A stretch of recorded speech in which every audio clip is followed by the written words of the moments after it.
Welcome to the Galen Trombley Show. You can find me on Facebook at Galen Trombley, on Instagram at Galen Trombley, and on YouTube at Galen Trombley. Spelling GaelanTrombley. Enjoy the show. On episode 18, she is back. Meg Weeden, one of our favorite repeat guests. Basically, our ace in the hole. We talk about Office trivia. We show that I know more than Meghan about The Office. We also talk about Meghan. Actually, folks, we're going to back this up because we're doing this at the end of the show after some wine. Meghan goes on a rant about gluten. We also talk about our St. Paddy's Day adventures. We go deep into our business thoughts and a bunch of other stuff. It was actually a pretty fun conversation to be expected with Miss Meg, and I hope you guys enjoy episode 18 of the Galen Trombley Show.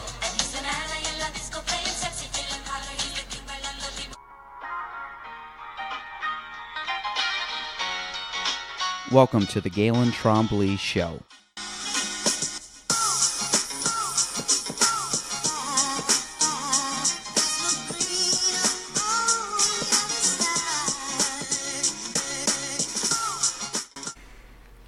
Welcome to episode 18 of the Galen Trombley Show. I should just start off by saying she's back.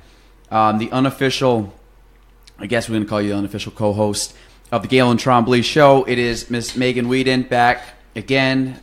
Was this your fourth time on? Third time? I lost count. Okay, she's on a lot. But good thing about today is she is officially the first guest because this is a standalone episode. There's no other guest that she's crashing. So she gets her own second episode. So the good thing about this, which is what I envisioned for this podcast, is that guests will come on, and we don't actually have to give a backstory. So if you want to hear a backstory, she was episode 2. Go and listen to it. So we're just going to jump right into some good old-fashioned conversation. I hope to have more of these with some prior guests as we go along, and this ends up growing into, I don't know, it's just fun. It's people I like to talk to. So, Meg, welcome back to the show. Thank you. We don't really have any topics. Meg just asked, do we have a theme? We should have a theme. The theme is that this is the Galen Trombley Show. Also, we do have wine. That is kind of our MO. And then the other thing is I am going to be snacking while we're doing this on some cheese and wine because I have not ate in a long time, and I'm going to be very hangry if I don't. So if you hear munching, I apologize in advance, but it's all right. We'll deal with it. Meg, tell us about what you were just complaining about. Sports brackets. Which team did you pick for the NCAA, which starts today, which I didn't know until about 12 o'clock, which actually I think was the kickoff of the first game. Yeah, you were supposed to fill out all your stuff by 12:15. So I have a giant Weeden family, cousins, uncles, friends, aunts, whoever, bracket that we do.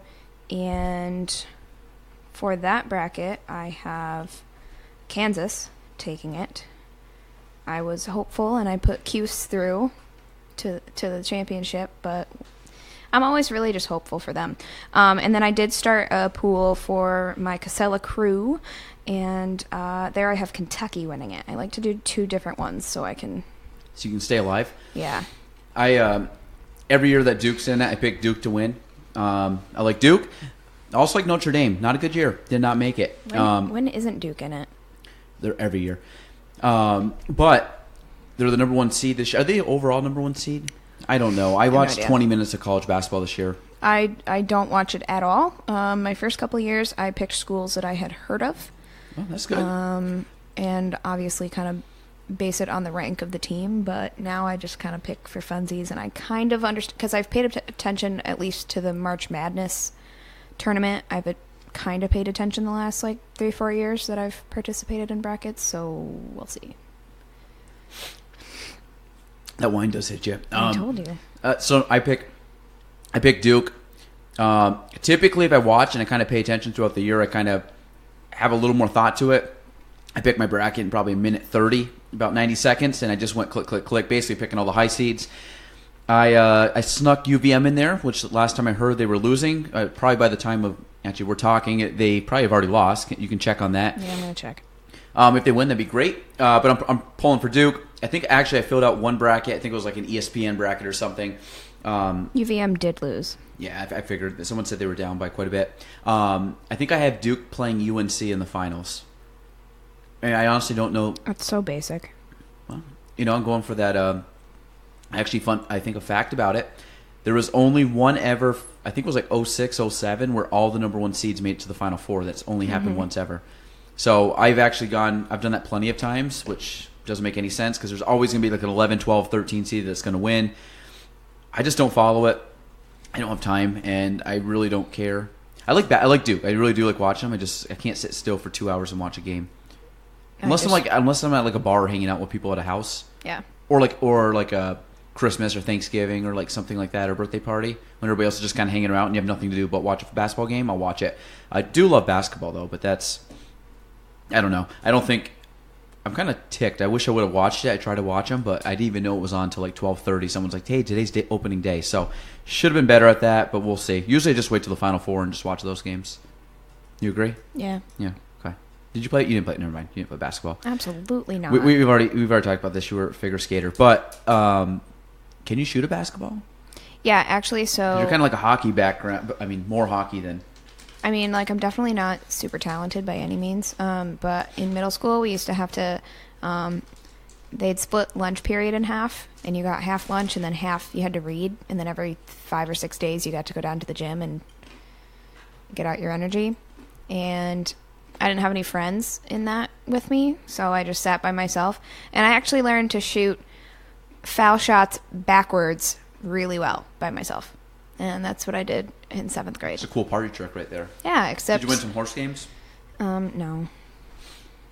But, again, I apologize for reading, folks, but you'll just have to deal with that. I used to do a lot of, like, half-court shots. I was decent, actually, as a shooter. I was a short white guy, so that's all I had. I wasn't very good at anything else. I feel like that's defense. every short white guy's thing. It's just half-court shots. I'm not going to rebound. I'm not going to... Wasn't the most athletic kid, but like give me the three. Give me the. I was a good foul shooter. Just wail the ball across the court and hope for the best. I think my highest scoring game in high school. I think I dropped like 25 points one night, and oh shit! It was good. It was I made the paper, and which for me that was good for basketball because I wasn't very good. So the fact that I made it and actually was like high score of the game, I was like, well, And then I think. That was the year our season got cut short. So about 2 games later, our season was axed. So we, I don't know. I could have been, high all-star. Maybe we made like the champion of the world, the all MVAC team back then. I'm just kidding. I wouldn't have made that, but I think it was the leading scorer on my team, which says a lot about our team because we weren't very good. Well, I mean, we won one year. We did really well, and that was it, and then went downhill from there. It's not good when I'm the leading scorer on a basketball team. No. If anybody's ever seen me, I'm all of 5'7", not a big guy. I was even smaller in high school, so I wasn't getting a lot of rebounds, wasn't really pushing the ball that fast. So, yeah, I don't know. Basketball is just one of those sports. It's good. It's fun. College basketball is great, but I prefer to watch it nowadays. As I come in here, and what was I complaining about? The arch of my foot? Yes. Which I rolled. I don't know how I did it. I think it's just what happens when you get older. Things just start hurting for no reason, and then you contemplate, what the heck did I do today? Yep. I don't even know what I did today, but the arch of my foot is killing me. But put a little crossball, got one of my desks, throw it down, did a little myofascia release on that arch of the foot. Feel like $1 million. So I should be able to make it home tonight. So that's good.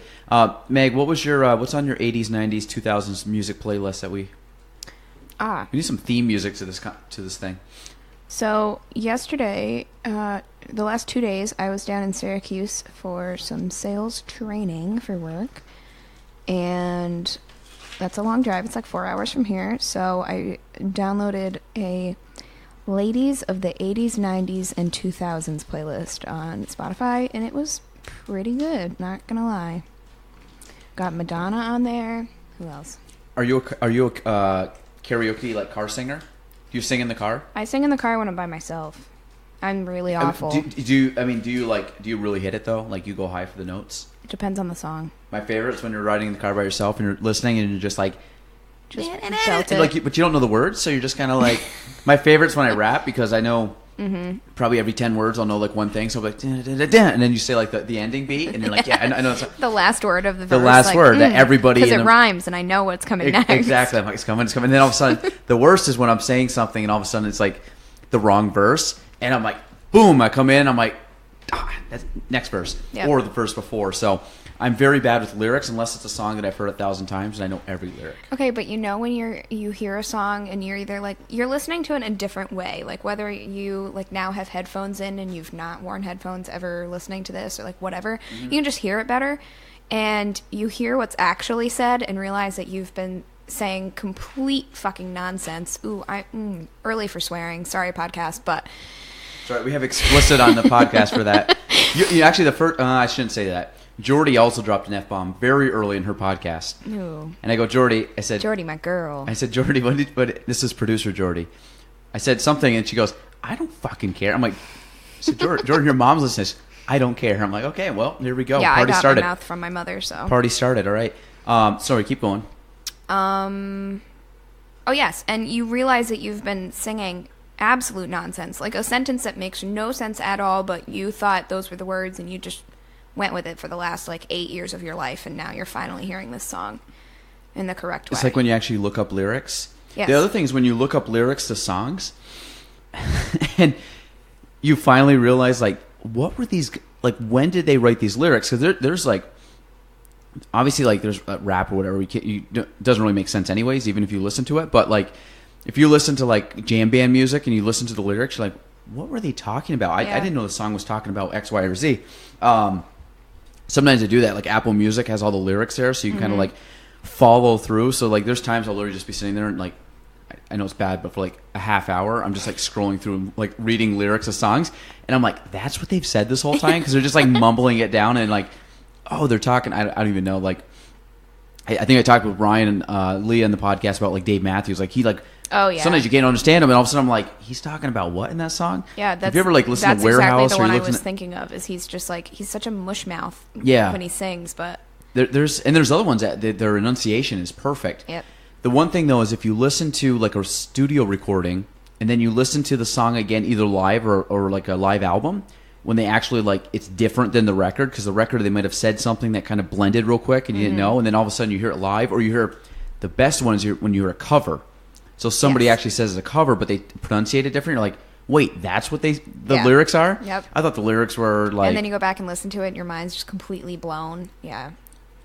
Well, even like songs that you've listened to for like 15, 20 years, and you go back and you're like, wait, they've always said that? This has been about... And then it blows my mind, because I'm like, they were talking about this back in, like, I mean, for us, like, say 2000, you know? And all of a sudden I like look at it now, and I'm like, I don't know how I didn't pick up on certain lyrics. And in certain lyrics, when you hear the song, it's like that ruins the song for me, because now I don't know. I'm trying to think of like good examples, but there's times where like even it's just a word, like, or it's one sentence of a song, and it like throws you completely off, because like I know all the lyrics but that one song, and I don't know if it's like it's so close that it could go either way, and both of them kind of fit, and then you find out it's probably not either of them, or it's someone's name. Yep. I remember listening to the Lumineers. Look up the lyrics right now. Meg, you're going to be my look-up person. You can answer that if you want. Look up, what's their song? Ho Hey, Hey Ho, that song? Yeah. Look up the lyrics, and there's one part when you listen to the song you can never understand, but there's two street names or something. It's like on the corner of something and something. Read that line, because people, I guarantee you have no clue. And if you do, then I'm an idiot, because I really don't know. Took a bus to Chinatown. I've been standing on Canal and Bowery. Mm-hmm. Yeah, like She'd weird. be standing next to me. Weird. Yeah. So like, but you listen to it and you think it's a word, but it's the name of something. Yeah. And then it throws you off. So like, that's just one. I'm trying to think of other ones in my head, but there's certain. Like I go back to Dave. Like you listen to Warehouse. Like listen to the lyrics of Warehouse. Great song, but does not make any sense. Semi does, semi doesn't. But when you actually like listen to it, and all of a sudden like you can start reading the lyrics and you know the song so much in your head, like wait, he's talking about that. They go into something about, I don't know, warehouse basically. I don't know. It's probably a metaphor for something, but my simple mind doesn't. Are you looking it up right now? Mm-hmm. I don't know. I think it's. And then when you actually listen to it, like that does make you can hear it in the lyrics, but You know what I love to look up? Any song with Sean Paul. Sean Paul. Mm-hmm. They're ridiculous. My favorite Sean Paul song is it "We Be Burnin'"? Is that the name of it? One of them, yeah. Love that song. We used to play that back in high school. I think it was high school soccer one of the years. I just remember that being on the playlist. That was one of my all-time favorite playlists, and it had a mixture. Had a lot of Sublime, had a lot of Fish, had a lot of God darn, there was a lot of songs on there. I'm trying to think. It's ones when they come up. I think we've talked about this before. When you hear a song and you automatically know the year that it was made because you were in school or something, you're like, oh, that's 8th grade. I remember doing this. And that's definitely this year. Sure enough, pops up, you get the year. I think I did that the other day to you. I'm like, this is 2007. You're like, how would you know that? I'm like, oh, October 3rd, 2007. Should put money on that. What are the lyrics? Okay, so in Temperature, when he says, "Oh Lord, girl, I got the right tactics to turn you on, and girl, I want to be the papa, you can be the mom, uh-oh." Never heard that, ever. Well, the papa, mom, is like, you want to be the papa, you can be the mom, uh-oh. I just never knew he said you can be the mom. Yeah. No, I thought it was you can beat them all or something. I don't know. I don't know what it was. But, yeah, that... Sean Paul's a lover. There was something I was listening to the other day, too, and I finally heard the words. It's like a light bulb moment. You're like, wow, that actually makes sense. Okay. There's some method to the madness on some of these. Yeah. But when I listen to, right now I'm driving Gina's car, and it's got XM, and on the car, it's got, a satellite or whatever, so I'm listening a lot of 90s, 2000s. Mm-hmm. And the amount of songs I haven't heard in years, and they pop up, and I the lyrics come back to me. I'm like, it's great. I don't know what it is with that, but I always wonder how much how long do we retain lyrics and remember. I was just thinking about that the other day. In school, I could never remember anything to study for a test, but my God, I have lyrics in my head from when I was or movie 10. Quotes. I'm not good with movie quotes. My brother is extremely good with movie quotes. He was referencing a lot of Happy Gilmore the other day, which made me happy. Mm-hmm. That's one of my all-time.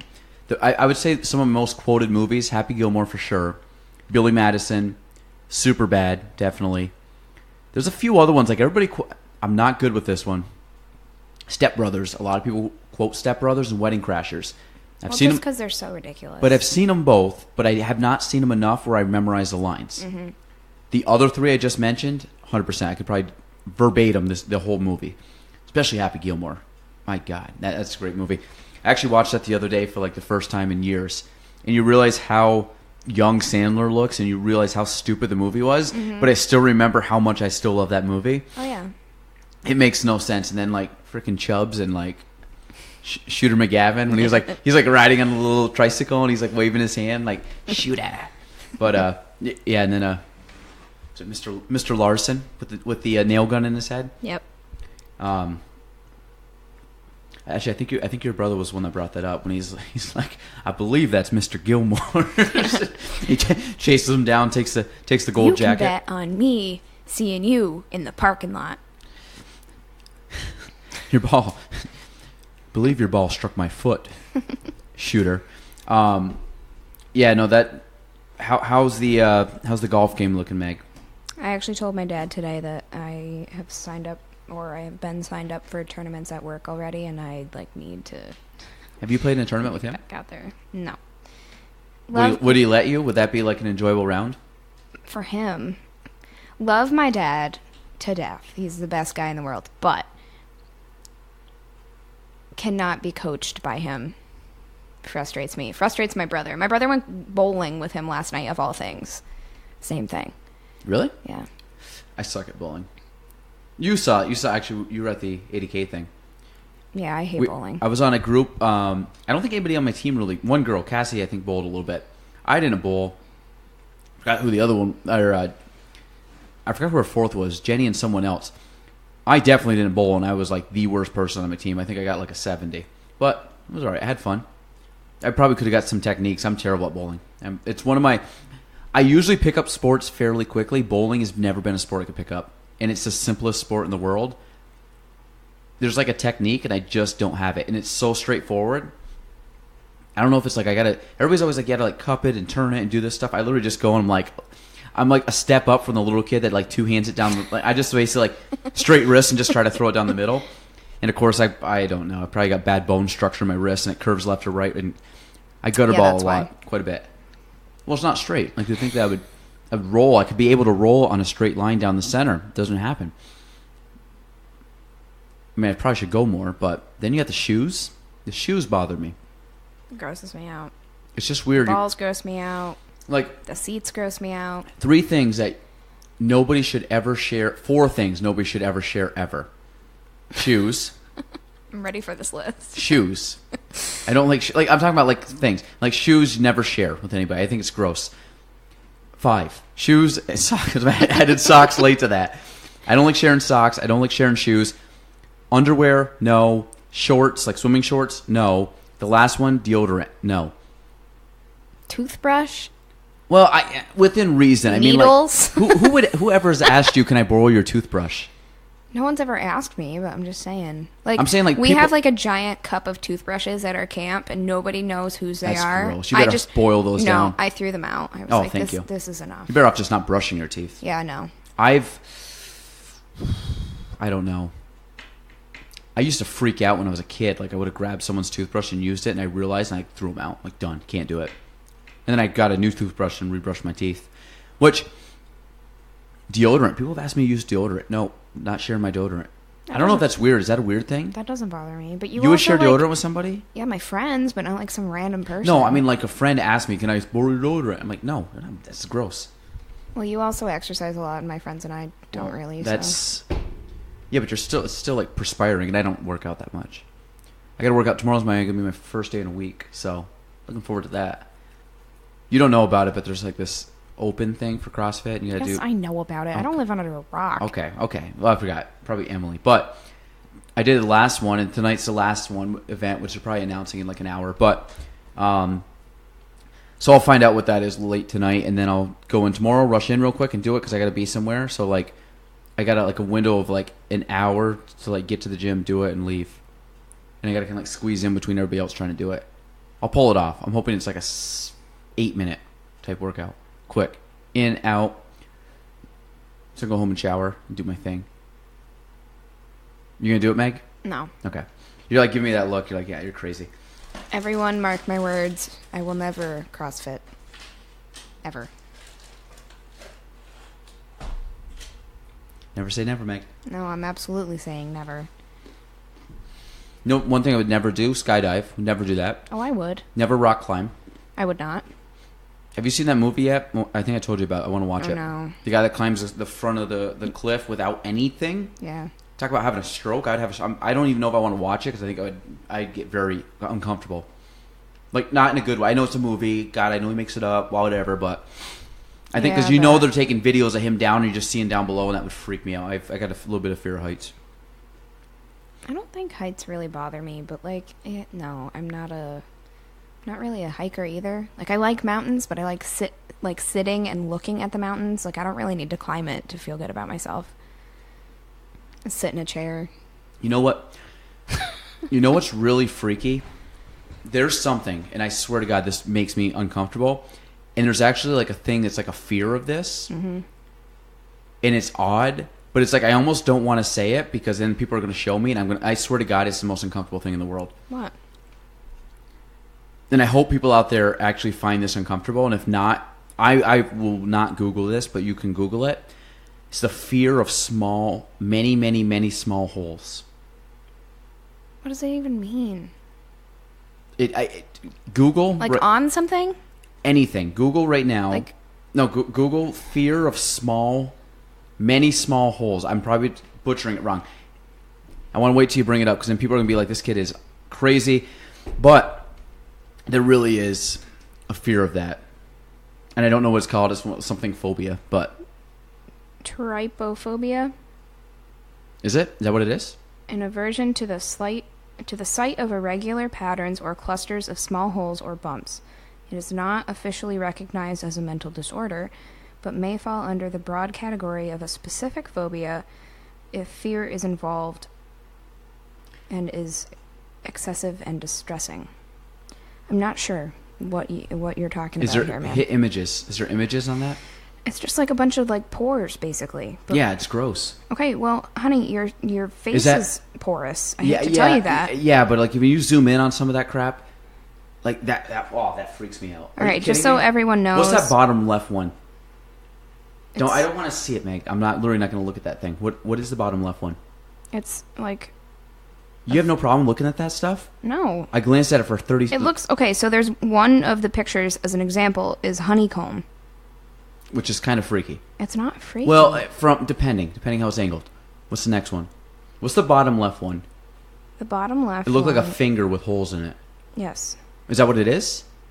It's photoshopped though. Like that's. I can't. I swear to God, that freaks me out. I think what freaks me out is like when Look at it. Meg, I swear to God. No, it's funny. No, I'm not. Because it's like one of those things that gets in my head and then it's just weird. So anybody Google this, I'm sorry if it's going to freak you out, but I guarantee you somebody's going to message me and say, you are 100% right, that freaks me Okay, if everyone could imagine like looking at your face with a microscope and it looks like it's just magnifying to your face pores. And like one of the examples is like all the little seeds on a strawberry. Like no, that's not bad. Okay, but it's relative. No, that's not bad. It's the one that like I think it's like when like I don't know. It's very weird. It's a very weird thing, but it really bothers me. I don't know why. It's like a freaky thing. There's a lot of there's like weird things that as I've gotten older freak me out. I never was freaked out by that as a kid. Yeah, this is weird. I'm sorry. But isn't it a thing though? It's on there. It's a thing, but I don't understand why it's a thing. I mean, I'm not scared of spiders and snakes and stuff, but like that stuff like freaks me out. Okay, you want to know what I'm afraid of? I think it's just mental stuff. I'm afraid of like I get in my head and it's like a mental thing. Yeah. And I almost like freak myself. There's nothing like harmful about it. I just freak my own self out about it. Have you watched Black Mirror? No. Don't. Why is it got that? It's just like super mentally fucky and. What is it, like a series? Yeah. Each episode's different, has different people, and it's like a lot of weird mental shit, but. In the mic. Oh, hello. Okay. I was Googling things. That's fine. Just angle it down. Good. I don't know. That stuff freaks me out. I don't know what it is though. You don't think that does though? That doesn't bother me, no. What bothers you? Okay. Heights? Nope. Oceans? Oceans freak me the hell out. Like you won't go in the ocean? No. The deepest I've ever been in the ocean is like to my knees. Because of animals? All right. Because of distance? Step one, because of fish are weird. Because of like the riptides things, current? No, not even anything that the ocean does. It's the things in it and how deep it is. Like that, I can't with oceans. I can't with trains. Okay, I know this is like the weirdest one that people don't understand. But so a couple years ago, there was like randomly a lot of deaths via train in Plattsburgh. Deaths via train? Yes. Like okay. People getting hit by trains. Okay. And, okay, so like, scary. But then like all the movies where someone's about to get hit by a train or like does get hit by a train or like gets tied to the train tracks, that's always scared me. And, they take a mile to stop. Yeah, I believe it. So you get hit or run over and you're getting dragged by this train. Well, you're probably dead on impact. I know, but it's still gross. Well. You get dragged by this train for a mile. After they realized, and imagine being poor Mr. Conductor being like, shit, I just hit a person, and now it's gonna take me all the way to Shazy to stop. Well, that's more than a mile. I know, but I'm being dramatic. Okay, you'd probably actually get from your house to here in probably a mile. About a mile. It's about a mile. Oceans, trains. What's my other one? I can't think of what it is. Both weird. Little small holes is way worse than that. Oceans, trains. Shit, I don't remember. Like I have not a third. Flying or anything. No. You know what freaks me out in flying? and I probably do this on every plane trip for just like a split second. Like you're flying, I have no problem, like up in the air, whatever. All of a sudden I think in my head, like just below me by about 10 or 15 feet is 30,000 feet of nothing to hit the ground. Okay, but that's what I think about in oceans. Yeah, but you're standing. But even in, like, when I'm taking the ferry in Lake Champlain, like, I think about how deep it is, and that is not even a deep part of it. Lake Champlain, I refuse to swim in. I will not swim in Lake Champlain. Have you ever swam in it? Yeah, but, like, then I grew up and realized how many gross-ass things are in there. And, like, for me to even swim, we have a camp on Shazy Lake, which has, like, nothing in it. There's, like, salmon and bass and trout, and that's about it. You won't swim in there either? I will, but I have to be out in the middle, not near seaweed, because fuck that. And I really don't like swimming anyway, but, like, last summer when it was, like, 100 degrees for, like, a week, yes, yeah. I just kind of sat in a floaty in the lake. I'm not a big swimmer. We used to have swim class in school. Yeah, me too. Yeah, and the reason I didn't like it was, one, I like gym class, but by the time you actually got in there, got out, and did, like, the shower, you spent, like, 20 minutes, 25 minutes in there, and, like, nobody really liked it. But I'm the same way. Like, I usually don't go swimming, but if it's really hot out, I'll go, and usually it involves, like, day drinking kind of deal when you're, like, lounging at a pool. Yeah. But I haven't swam in Lake Champlain in a few years. We go, in the 4th of July, we go down to Fern, and we go swimming every year in there, but it's like the hottest part of the summer. So, of course, you're just going to, like, cool off and jump in and kind of just float around and paddle around and jump back out. So I use it more as a cool off versus, like, hang out and swim. It's like you jump in and climb right back out. But yeah, that's usually what I do. I actually grew up swimming more in the lake than the pool. Like, when I was definitely a lake guy over the pool. We had pools growing up, but no, I've never liked the lake. Did you guys always live where you live? Yeah. You guys have a pool now, your parents? No, we used to, and then we tore it down because we didn't use it. Yeah. It was a lot. I find that's a lot of work when you're not open year-round. I find that's, like, a huge theme right now with people. Just in general, like, over the last few years, like, the amount of people that just, like, tear down pools, like, they're becoming less popular. Yeah. I think, well, I don't know. I mean, up where we are, like, to me, a pool, like, if I lived down in, like, Florida and it's hot all year long, yeah, I could justify a pool because, like, you know, there's not really, you never really close the pool, I don't think. So, and you can use it basically 10 months out of the year, most likely. I had to ask Emily what I'm afraid of because there's a third one and I really can't think of it. Did she actually give you the answer? No, I said... She's too busy driving her quad. I said, dude, what am I afraid of? Oceans, trains, and what's the last one? And she said, I have no idea, gluten. And I said, LOL, because she's hilarious. She's coming back on, do you know that? I didn't. Yeah, she's gonna be joining. She's looking pretty strong, though. She's an animal. Lifting. Which is funny, because when I met her the first time, she was, like, decent. What's her background besides dance? Was it just dance that she talked about? Yeah, she used to do yoga a lot. Yeah, because she's not, like, a big girl, but she's, like, gotten strong. Mm-hmm. So, that's cool. I'm trying not to chew in the mic. What'd you think about the Irish breakfast the other day? Do you want to know my honest opinion? Yeah. Oh, full honesty. You loved it, didn't you? I get it. It's cute and all. Like, but my God. We sat there for hours and listened to really bad jokes. Yeah, that was my thing. There was like a half hour where I was like, it's funny, okay. And then it was like an hour and a half in, and I'm like, wow, is this all we do at this thing? Because it was my first one. Oh, yeah. Oh, that's right. You had to stand for that thing or whatever. Yeah. There was a lot of... Yeah, and then I got called out basically for being a millennial. Why? Because you had to stand? Yeah, that thing. Yeah, but there were some older people there. If it was your first time. Yeah. The like, little old man band, the quartet, or whatever they're called. The barbershop? Yes, they were so cute. I liked lit. them. Lit AF. But the rest, I could, like... I like the Nate kid that was hitting the dulcimer. You didn't think that was cool? It's like... Again. Meg. I get it. How many people do you know play the dulcimer? It was with the theme. I never knew what a dulcimer was before, so now... Yay, I know what that is, but... More respect for the dulcimer, don't you? Yes. I appreciate the event. It was very cute. It was very themed, which I understand. Mm-hmm. But, like, less jokes. I kind of wish... I like it. Like, every year, I actually look forward to it. because I think it's like kind of a fun event. All right, Part of the next reason is year. because it's early on Monday and you get to see a lot of people. Like, Well, yeah, it's almost like a mini like field trip, but which is weird because that's what I do all day. It's just random stuff throughout the day, but kind of like you. But I think there's got to be like more stuff to it versus just like random jokes. That some are decent, but I think the guy that read them off a note card like did like half of those last year. They sounded very familiar. I don't like the jokes on the note card. The delivery wasn't good. No. Yeah, I agree. You got to have that memorized. Well, that and like, listen, listeners, I'm not all like feminism, like.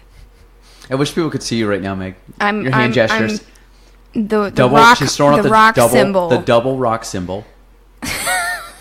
Okay. You actually kind of have like a hipster gothic kind of like top on too today. For everyone listening, it's a white T-shirt with thin black stripes on it. Little what's it called? Wednesday Addams, you know. Oh my! Got a little of that vibe going on, Meg. But Anywho, keep going. Every single joke, and I understand that they're Irish jokes, and it's like whatever, but every joke was basically like, I'm a drunk, stupid man, and my wife is cranky. Yeah, that's basically it. That was every single joke. That was the base of every single joke. There's a lot of the punchlines were the same theme, just different variations. Yeah. The other problem is we need to get we got to get some like pep up there, like excitement. Yeah. Some of the deliveries were a little dry. Oh, absolutely. I need like, I think there's some good people, man. If you get them up there, like funny people that could really throw a punchline, and I think that would get the crowd going. Because it's early. And it's early in the morning. People are sleeping. There was like they announced something and they said like Irishmen and ladies because we need to be inclusive, and it's like, yes, okay, we all understand that we need to be inclusive now, like 2019, whatever. And again, I'm not like hit them with free the doubles. the nipple. Yeah, I'm not like that, but like, just let it be. Like, don't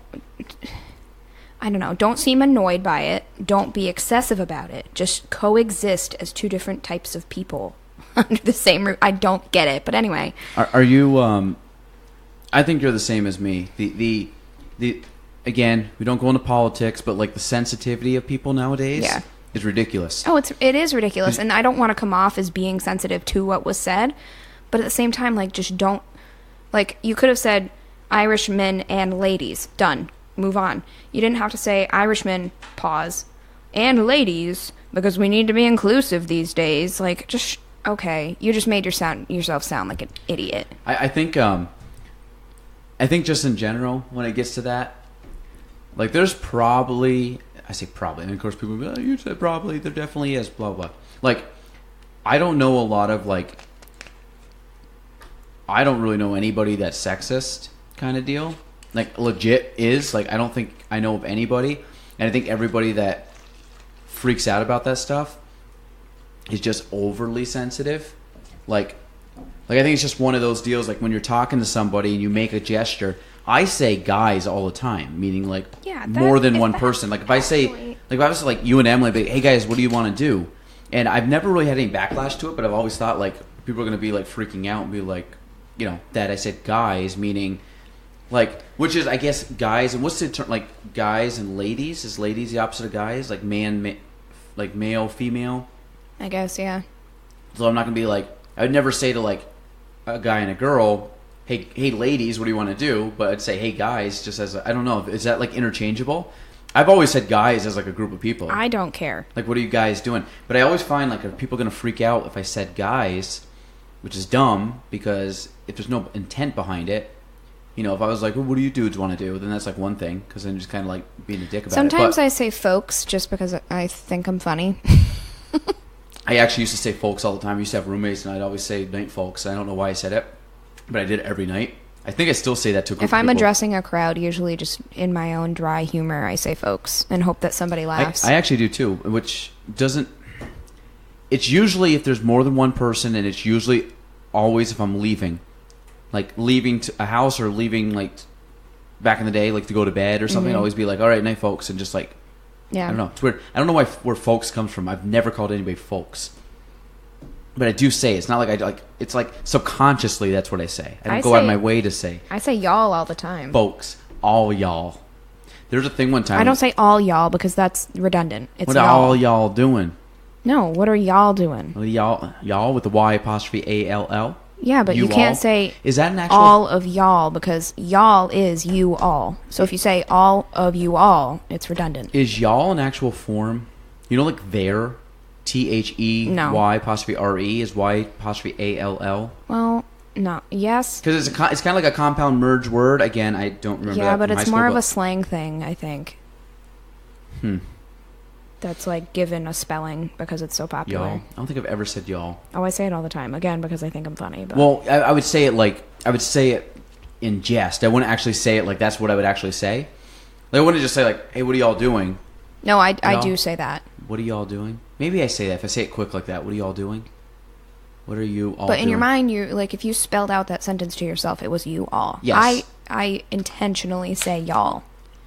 I think if you say y'all with a drawl, then that would be different than if you were to say you all like quick, but like y'all, you all. Mm-hmm. You know what I'm trying to say? Yeah. The one thing I also don't say, I've been doing this as a kid, I don't put G's at the end of anything. So when I talk, it's like I'm going somewhere. Like GOIN apostrophe, not a G. Do you do that? I just think because it's my like North Country kind of like. No, I put a G on things, but I can say, so when I went abroad to Germany, our German students made a comment about how none of us pronounce the T in a word. Like instead of don't, like we don't like hit that hard, we just say don't. And we just end the word after the N. Don't. Like no one, because the German language is so harsh. Yeah. When they see a T, they're used to a T. They have a T in their language, and they're used to like punching that T in the face. And we North Countryers barely ever pronounce the T. I don't. I say T. I don't have that. Yeah, but don't. It's not pronunciated. It's D-O, and then we trail off with the N, and then the T just is the end of the word. We don't say don't t, like don't. There isn't that sound at the end, and that's what the Germans were used to. Yeah, German's a very aggressive language. Oh, yeah. Do you know German? I did. Barely at How a time. well? Like enough to read signs? Like street signs, yeah. I mean, we learned the super basic, like, hi, my name is, hi, I'm lost. Guten Tag. Yeah, that's hello or good day. I only know that because it was on The Simpsons one time. He's like, Guten Tag, everybody. Yeah, and just so everyone knows, Sprechen Dick, also from Step Brothers, loop back to that, is not an actual thing. I don't remember that scene. Remember when the Nazis like the neighbor, or they are the Nazi, and they're trying to make the neighbors angry. It's been years since I've seen it. I really don't. All right. Anyway, they're like mowing the lawn, and they're a Nazi, and like yell "Sprechen Sie Dick" to the and it doesn't actually mean a thing. Was it supposed to be like Sprechen Sie is like do you speak, and Dick is technically you in German, DICH. So it doesn't really actually mean anything. Dick Craig. Yeah. Shout out Matt Craig. I stopped by to see Matt Craig today. I hope he listens to this. And guess who was not at his office? Matt Craig. Ooh. So he was probably picking up like pork somewhere. But actually, he's going to correct me. He would say, "I make my own pork." But I don't know where he is. He wasn't there. I was about to send everybody a hashtag Where's Matt Craig, because he's like Carmen Sandiego. You never know where he is. Where in the world is Matt Craig? Matt Craig. He's probably at Rotary. What was today? Thursday? No, Thursday? No. Did you join Rotary yet? No. I was supposed to go to a Cernak Lake one, but you bagged it? It meets Tuesday mornings at 7 a.m. in Cernak Lake. So that's an early-ass day for me. They don't have like a noon one like here? No, it's so small. I will eventually go. But, oof. I gotta get to bed early the night before. What time do you normally go to bed? 10. What time do you normally 9, wake? 10, somewhere in there. Like, Usually, like lights out sleeping? No, I or like usually I'm in my bed, get into going through- bed. like in bed, Instagram for an hour, and then Yeah, go to bed. Okay. yeah. And then I wake up. My alarm technically goes off at 6:30, but honestly, I just wake up when the sun is in my room. Okay. I don't like blackout curtains. I don't know how people wake up to those. Well, you have blackout curtains? Or No, I don't. I have like very like the most light can come through my curtains. You know the people. I don't think people would ever agree with me on this, but I sleep the best when I'm at a hotel, and I don't know why, because it's not like a special mattress or pillow, but like I think part of it has to do because you can like shut all the curtains and it's like pitch black in there. I've had times where I've like woken up and it's pitch black and it's like 10 a.m. and bright as can be. And I'm like, I like slept through my alarm. It was like in a coma sleep. Yeah, see, I don't like that. You'll also probably sleep better in a hotel because you're traveling and tired. Probably. That might be some of it. I'm just so tired that I just like pass out. But I always sleep very well in a hotel. I don't know what, like, again, it must be the tired factor. But there's times though, like, it is so dark in there that you just open up the curtains and it's like almost like a snow blind kind of thing. Mm-hmm. No, I hate that. Like, one of my best guy friends is a city police officer, and he works night shift. So, like, I understand why he has blackout curtains, because otherwise he wouldn't be able to sleep during the day. But, like, as a normal functioning human being that isn't nocturnal, I don't understand how you can... Like, when I wake up and the sun's shining, I'm like, ooh, okay, time to start my day. It's like in the middle of winter when you wake up and it's dark out, you don't want to get out of bed. Mm-hmm. So people with blackout curtains, it's winter all the time inside. How the hell do you wake up? I don't get it. I've never had them personally. Mm-mm. I always have. I don't mind. Like I said, my brother does. My sister-in-law does. I just don't get it. I mean, as soon as it, like as soon as it kind of comes through, I don't know. I guess I could wake up on that. It's usually what happens, especially like in the summer. Like you can get up real early in the summer because it's already laid out. I'm like, which is soon because I mean, what time is it now? It's like 7. Yeah. 7 exactly. And it's easily late outside now. Yeah. Like you can easily like... It's like still dusk-ish. Yeah, probably for another 20 minutes. Yeah. Maybe a little less, maybe 15. Yeah, but listen, can we like ditch daylight savings time as like a society? Mm-hmm. Yeah, I'm fine with that because... I don't see the point of it anymore. Like, it's an inconvenience because I had to climb up there and change that clock around after 3 days of finally realizing that it was behind schedule. The phone automatically changes, but I think it has to do with the farmers. Yeah, but like these days, there's alarm clocks, and farmers like do their thing anyway. So like, I just don't. Especially up here in the winter, you're not growing anything. Well, I think certain countries don't have it, and then I also think like Arizona doesn't have it. Like, why is Arizona just like we don't have it? New Mexico does, California does, but I mean they're all in the same kind of beltway. They don't. Arizona like doesn't. Everyone does. Check which states don't have daylight savings. Arizona, and I want to say Hawaii doesn't either. I could be wrong on that, but I know Hawaii can do whatever the hell they want. Arizona for sure does not, unless they've changed it this year. Can you imagine working in the airline industry though, and like certain states do and don't? Oh yeah, you'd be lost. I think. Well, the good thing is nowadays with phones, it automatically kind of updates. Like if you ever fly like I used to fly West Coast, and all of a sudden, like I turned my phone on, and it would be 10 a.m., but I left at 7, so obviously, like the time readjusted, saying, "Hey, you are in California now, so now it's this time zone." So that was kind of cool. The only problem was when I used to put my phones in the calendar. If I would put something in the calendar on the West Coast for like the future, I put like, okay, next week I have an appointment at 10 a.m. When I got back East Coast, it would adjust it 3 hours. So all of a sudden, like all my calendars were like, you have an appointment at 1 p.m. Eastern time, 10 p.m. Pacific, but I wanted 10 a.m. Eastern. So Does then it let you pick like what time zone you want? You can, but just out of habit, when I'm just punching stuff in, it does it from the local time zone, which it's just an inconvenience because then I end up having to go back or I have to keep hitting buttons. I mean, obviously, minor problem, but do you have the list? Arizona, Hawaii, and U.S. territories, including Puerto Rico. Okay, so... Reason, they just have sunlight all damn day, so that's they what don't it need says? it. Literally, like... Why would Arizona not New Mexico and California? Thanks to its location, the state gets plenty of daylight and heat all year round. Ignoring daylight savings time helps keep temperatures down during walking hours, cuts back on energy usage, and sinks bedtimes. Like, yeah. Can you look up why do we have daylight savings time? I really think it's because of the farmers, which I think was just an old system. Hawaii's just too close to the equator, it says.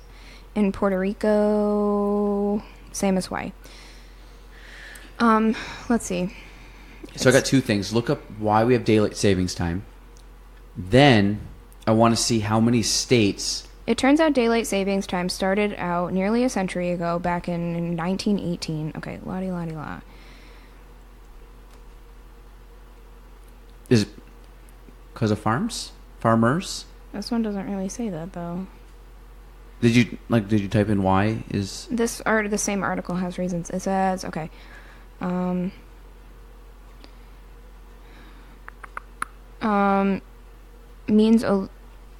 Also has a means of luring people out into the extended daylight hours to shop, attend sporting events, and spend time outdoors. So basically, like, I get that. Like, okay, if there's more daylight, then hooray, you want to go do more stuff. But like right now, the sun is out morning and night. And then in the wintertime, it's an hour later. You get an extra hour in the winter.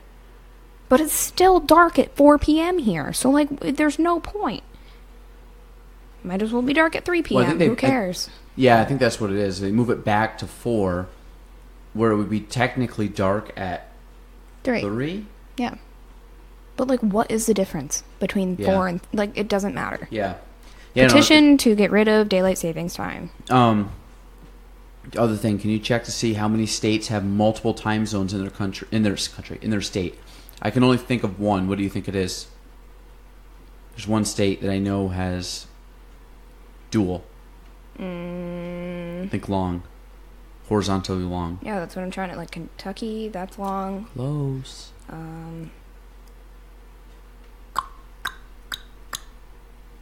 He's pointing down. I don't know. I'm not Tennessee. really... Okay. Yeah. But there might be another one. I'm thinking like Texas, maybe. No. Texas would be central, you think? All central? Because you got to think something on like, it's like Colorado or... Whoa, okay, here we go. Oh, there's multiple. Oregon and Idaho are split between Mountain and Pacific time zones. Nebraska, Kansas, Texas, North and South Dakota divided between Central and Mountain.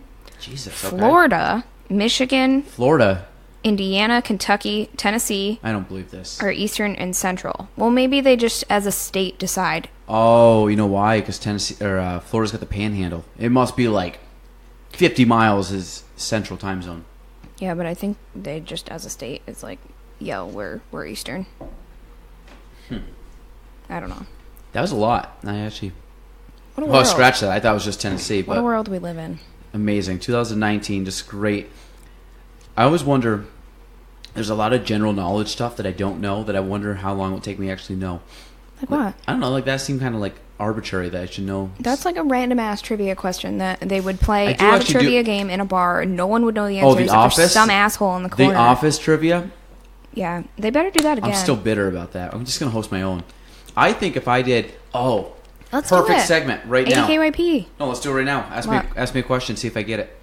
About The Office? Yep, anything. I don't even... I honestly don't feel like I know enough to... Like, I know it, but I can't think of a trivia question. Okay. Let me ask you some trivia questions, see if you get this. Okay. I'll start off easy, so then you can kind of like build your way in. This will be fun. Can I Google some and quiz you? No, you? You can't Google. Just say if you don't know it, and I'll give you the answer. Okay. We'll start off like super simple. Where is Dunder Mifflin? Scranton, Pennsylvania. Beautiful. Okay, let's name me four other Dunder Mifflin branches.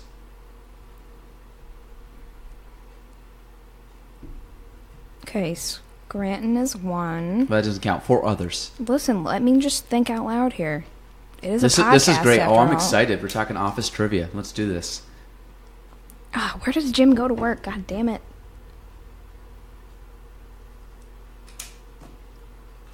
I don't know. Nashua, New Hampshire. Buffalo. Utica. Albany. Sanford.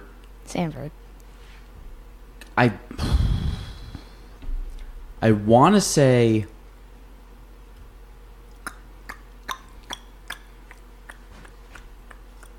I don't think there's a Syracuse. Okay, so that's one. So I got a few there. Which... That was kind of hard. That was a bad step, too. Wow, that was... Okay, well, all right. So, well, okay, easy. What type of farmer is Dwight? A beet farmer. Okay. What's Dwight's cousin's name? It's Emily's favorite character, right? I don't know. Yeah, she said that on her podcast. Oh. I don't know. Mose. Damn it. What character on The Office is played by Michael... Which character on The Office is played by Steve Carell's wife? She's blonde, and she's the first blonde that's the realtor, right? She's not... Ooh! Yes, you remember the name? I don't remember her name, but she's before Jan. Carol. Very good. Yes. Wow, Meg, that was a tough one. I didn't think you'd get that. What cartoon character stuffed animal sits on the top of the next to Dwight on top of the filing cabinet? What cartoon character? The stuffed animal. I have no idea. Really? I've never noticed. Homer Simpson. Wow, I've literally never... What sticker is next to... Oh my God. I got a pretty good memory. What sticker of a classic video game is also on that same said counter, filing cabinet? I don't know, Mario Kart? Frogger. Okay. We'll go easy. That's insane. Well, this is the kind of stuff I would have blown people away at this thing, and I was ticked. What? Every office member has a picture on a mug. What is the symbol behind all their pictures? It's a white mug. They had their photo, but there's a blue symbol behind their faces on a mug. I'm getting really... It's a star. Okay. I'm like really going hard on you now. So can you... How about some actual things that they like talk about, or like things that happen? What is Jim and Pam's secret handshake? I don't know. Just a high five? The air high five? Okay, Meg. Oh, well, yeah. But that's not like a handshake. Well, like gesture. No, I'm thinking like patty cake shit. Who was Pam's fiance prior to Jim? Roy. Who...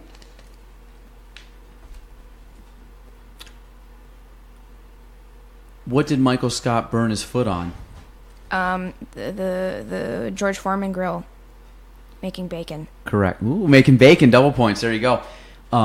When Michael had a surplus of money, what two items were up in the running to be purchased? And there was an argument amongst the office. Besides Jan's boobs? Nope, that was a different... An argument like all the office people were involved. Like there was in this? two pieces of office equipment supplies that were up in the running. Oh, was one like an espresso machine or like a coffee machine of some kind? What was that? That was a prize for something. I don't think there was anything for the espresso machine. Yep. Oh, Cafe Disco? When the girl came in to sell the purses. Yep. He gave it to her. Isla Fisher, also in The Wedding Crashers.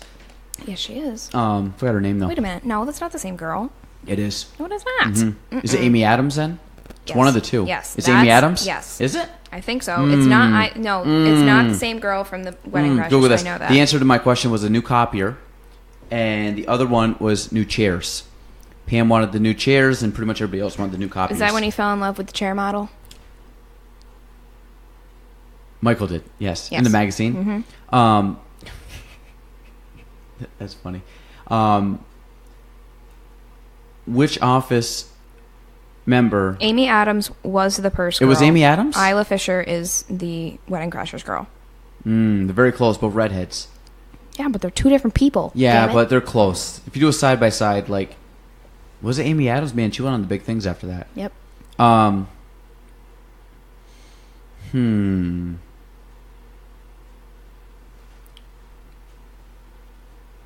Which two office staff members argued over who was head of party planning committee. Angela and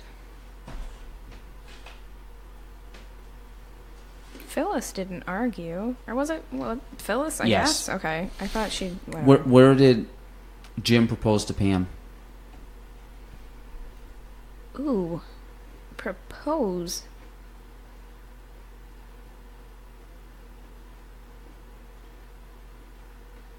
I remember the first kiss. I remember the wedding and the actual wedding on the boat. Oh my god. I haven't watched... I think I'm a season before the proposal right now in my rewatch. So you want the answer? Yeah. At a truck stop midway between Scranton and New York City. I don't even remember that episode. It was pouring rain. He went out, proposed. Beautiful. I've watched it way too many times. I'm hoping people like actually listen to this. Like, this kid's not crazy, and I've actually seen it as many times as this. Another question: the back door behind Kevin and Oscar and the accountants. What's that go to? You don't find out until almost the very last season. Their little kitchenette. No, behind the accountants. Literally behind Kevin and Oscar. Oh, I don't. And Meredith, I don't know. like the kind of in that. It's the camera crew's room. Oh. Fun fact. I like that they recognize that the camera people are there. Where does Toby go? Where does Toby go on vacation / to move and then comes back? Somewhere warm. Costa Rica. Yes. What day did Ryan first hook up with Kelly? What date? What date? What date? I don't know. February 13th. Oh, yeah. I don't know how I know so much dumb stuff about The Office, but I do. All right, no, I have Googled some questions, and now it's your turn to be humiliated. Did you? Let's go. I'm so excited right now. This is letting me relive what we couldn't do a few weeks ago. By the way, I'm like a third of the way through this cheese. Not good. Eating a whole bar of cheese right now because I haven't ate anything all day. All right, if you know this one, there's something wrong with you. Yeah. What sort of shoes does Clark suggest Andy should buy Aaron to wear for the newscaster audition? Stilettos. Be more specific.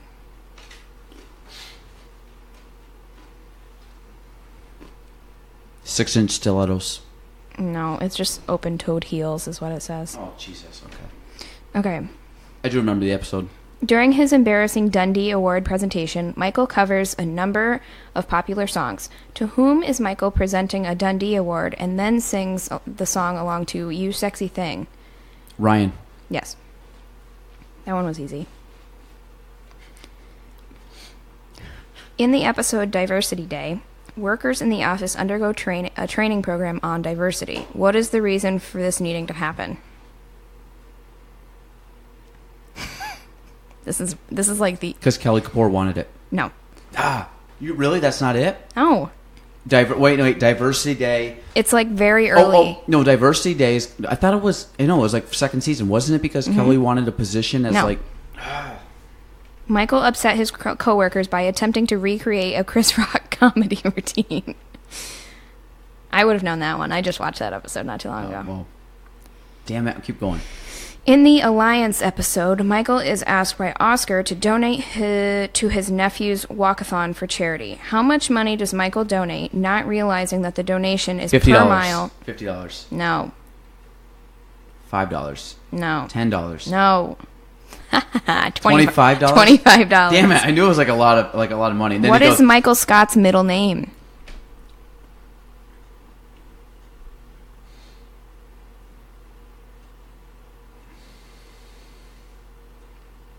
It is mentioned in the Halloween episode. I know this. Dwight's is Kurt. Michael's is Michael.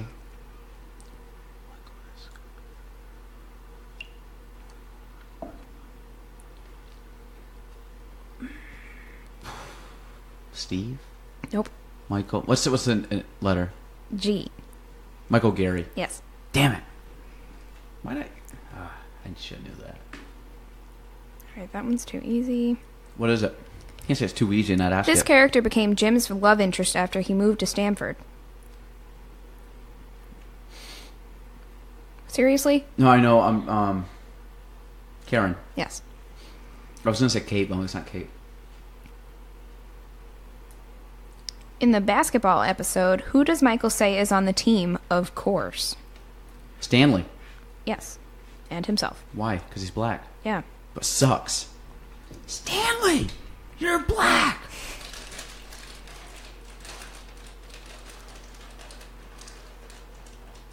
In the very first scene of The Office, Michael asks Jim how things are going at which public place. I would never know this one.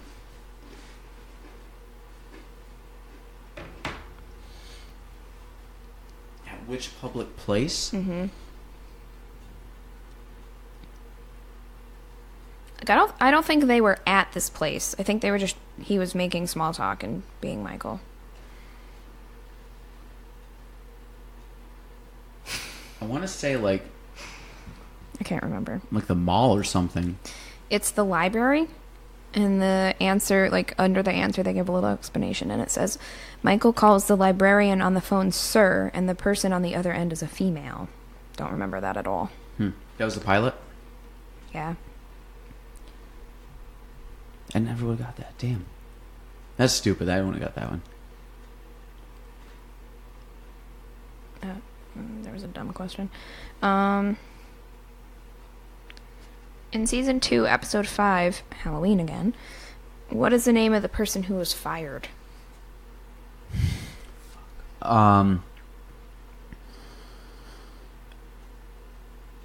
was fired instead of Creed, but I can't think of his name.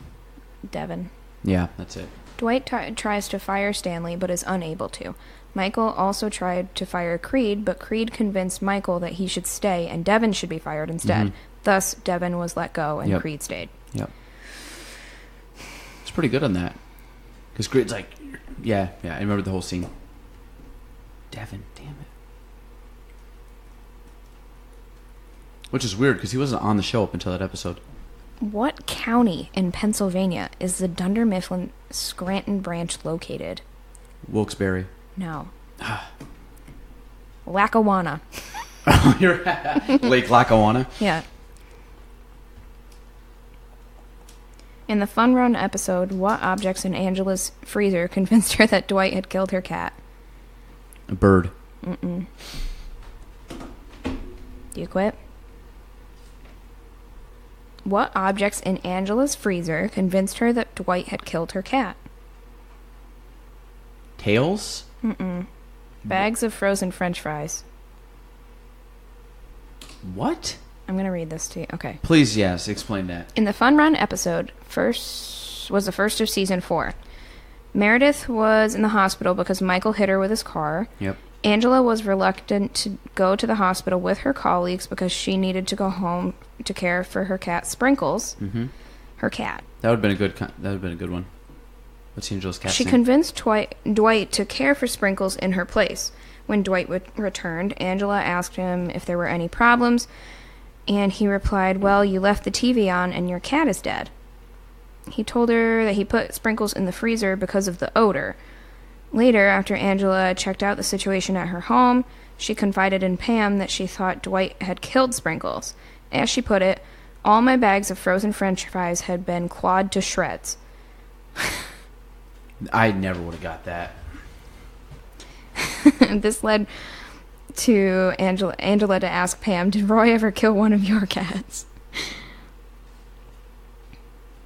What is the web address of Creed's blog? I'm assuming CreedBratton.com. www.creedthoughts.gov.www/creedthoughts. And it is a Word document, in case anybody didn't know I thought that. that was from Michael. No, Creed had one. They both did? Because Yeah. Michael had one that Ryan set up. And remember, Michael's like, I log in every day and do my blog, and he's just typing on a Word document. No, I'm pretty sure that's Creed. It was Creed, or you sure? It's Creed, yeah. No, Michael had to learn PowerPoint, remember? And he was supposed to do a presentation on it, and then he didn't. I just watched that episode, so I remember.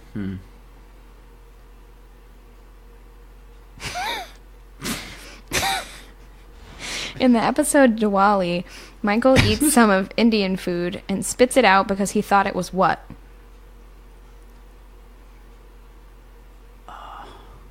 I know the episode was Kelly Kapoor's like family thing. Yeah. Diwali. He thought like pork or something? No, he thought it was s'mores. At the celebration, Michael is upset to find out what he has ate is not s'mores, and then complains that they are not very hard to make. All right. That's also where he proposed to Karen on their first. It was like one of their first dates, or Carol. Yeah. So she dressed as a cheerleader. Remember Michael was dressed as? I don't. Himself with his head on his shoulder. That wasn't for that episode. That was not. Swear to God. Type in office Diwali costume or something. He goes walking in and he goes, Carol goes, I thought you said it was a costume party, but they're all dressed up in like traditional Indian garb, and it's him, and off his left shoulder is like a paper mache like mini me. No, that is not that Look episode. Look it up. I'm looking it up, and all he has is like a flower thing on. Oh, yep, there it is. Oh. I thought that was like an office thing. Let me see. He did. He wore it twice. There you go. Oh, That's he did it. wear That's it the twice? exact Okay, same. Yep. that makes me feel better. All right. He repackaged, regifted his own. I think I would have done pretty well, because some of those questions were... I would have really enjoyed being at Office Trivia, but clearly... I wish you would have posted the questions. That's good, though. What'd you do? Let's just have our own. I literally just Googled Office Trivia questions. Do you think a lot of people watch The Office? Yes. You know what I read the other day? Listeners, if you don't watch The Office, what is wrong with you? Yeah, the two most watched shows, I think, on Netflix ever, or still, is The Office and Friends. Yes. Of which I watched one and then the other. I've never seen Friends, so... Why? It's just not for me. I love Friends. I watched the last episode. I was by myself. I was hungover as hell. It's a Saturday, and I put Netflix on, and then stupid me put Netflix on, being the last episode of Friends, and then I cried, and then I was just miserable the rest of the day. Did you cry at the last Office episode? No, I don't like the end of the Office. Like, as soon as Michael Scott's gone, forget it. I I'm thought it out. got better. It took a dip, and then it got better. No. Yes. I don't like Will Ferrell. That was bad. That was bad, and like everything with Saber was bad. But then at the very end, when it just got better, Andy also... he's annoying. Yeah. But the very ending was a good episode, I thought. I thought The Office had a good last episode. Nope. When Michael dips, I dip. I get sentimental during The Office. I actually cried the other day. Like, there was a video that was posted, and it was this little kid, and he was boxing, and he had like a blindfold on. I don't know, it was training something. So he's fighting, and this guy's standing there dressed in like army garb, and he's like knocking him back. Well, it was his dad, who had been like in Iraq or wherever. Oh, I just saw that. Yeah. Did you see it? Mm-hmm. Like those are one of the ones that like when the kid like, I think it's just different now that I have a kid, but like, I don't know, like I'm getting more soft as I get older. Okay, I can't remember what it was. Oh, on Twitter, for those of you, I love Twitter. It's one of my favorite things. Also did the rock on single with that. Hit you with a single. Just a single, yeah. But on Twitter, there's an account called Thoughts of a Dog.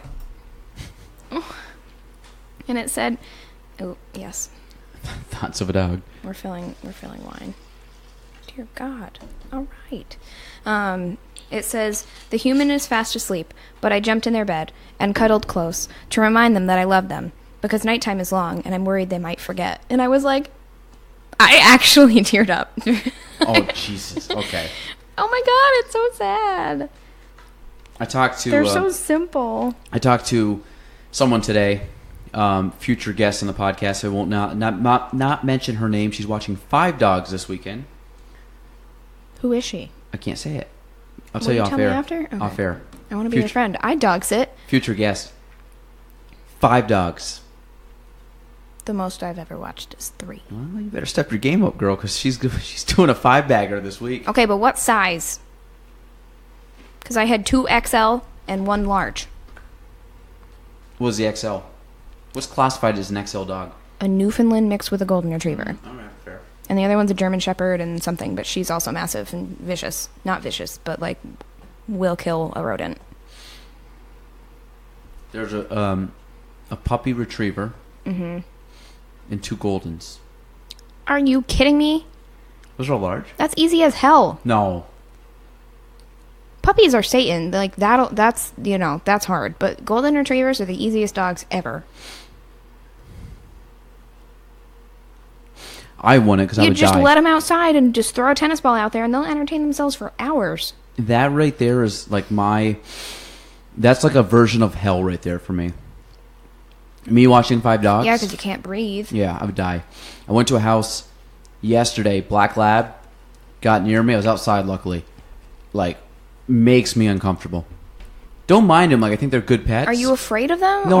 Like, I'm just afraid that I'm going to get sick. Well, yeah, that's different. So it's different. No, like, actual dog, like, I'm fine with dogs. Like, I wish I could just, like, play with them all. I get anxiety in pizza shops. True. I had pizza today. Yay for you. Well, so we're sitting there. I'll give a shout out to Mr. Seth Adams. We're sitting there and we're doing this whole thing at that North Country Connects, and all of a sudden I'm like, I'm starving. So I'm like, and I was meeting with Seth after, and I'm like, oh, man, I'm gonna ask Seth if he wants to go get lunch instead because like I'm starving. I gotta eat. Haven't eaten today. So then, like right at the very end, Jody gets up and she's like, oh, hey, this guy, great dude, blah blah blah, just brought us pizza. Like literally, Seth bought pizza for everybody there. Aww. Seth's great. Like he's a great dude. Adam's brothers painting. Seth and Sam, great guys. If you need painting, please use them. So Seth ended up buying that, and of course, you know Seth. He's just a great dude all around. So he provided pizza for everybody, and a lot of people ate it. So it was very good. Also, crazy hair. Have you seen this hair? No, he was wearing a toque when I saw him last. Oh yeah, at the breakfast. Mm-hmm. He's got shaved sides, and the top of his head looks like almost like a mohawk. And because he always wears hats, so like when he takes his hat off, just imagine like this big ball of hair all over the place, but it's contained because the sides are like shaved down to like a 1 on the guard, but the top of his head looks like this like a hedgehog looking thing. Oh, and every time you see him, he's always in like his painting stuff, so you know he's a good painter because he always is dressed with paint all over him. So I love it because he showed up at the breakfast like looking like he just came out of a paint room, and I loved it. It was so good. Yep. I asked him to paint one of the. Oh, did you get it? The stairs? He's gonna do the stairs for me. Oh, well, good. But then in the same swing, I'm probably gonna have him do all the ceilings, like in the whole damn house because I hate painting the ceiling. They white? Okay, so I have like a couple different whites because some are like still the old paint, which is just like an icky, dated white, and then my dining room, my bedroom, and the bathroom all have like, they're like nice primed ceiling white, but my living room is yucky, my dining room needs to be redone, my kitchen is yucky, and Barrett's room is yucky. It's not yucky, it's just like not pretty white. Not for you. It's like an off-white. It's an old, dated white. That would be probably really quick for him to do. Yeah. Yeah, I met him at North Country Connection when I did it. We were in like the first Is he on like class. his 3rd go around to this? Probably. Yeah, he's great. Good dude. Ian brought pizza for the whole class. Give him a hat though. And he put it over his hair, which was good. Kind of matted it down. So.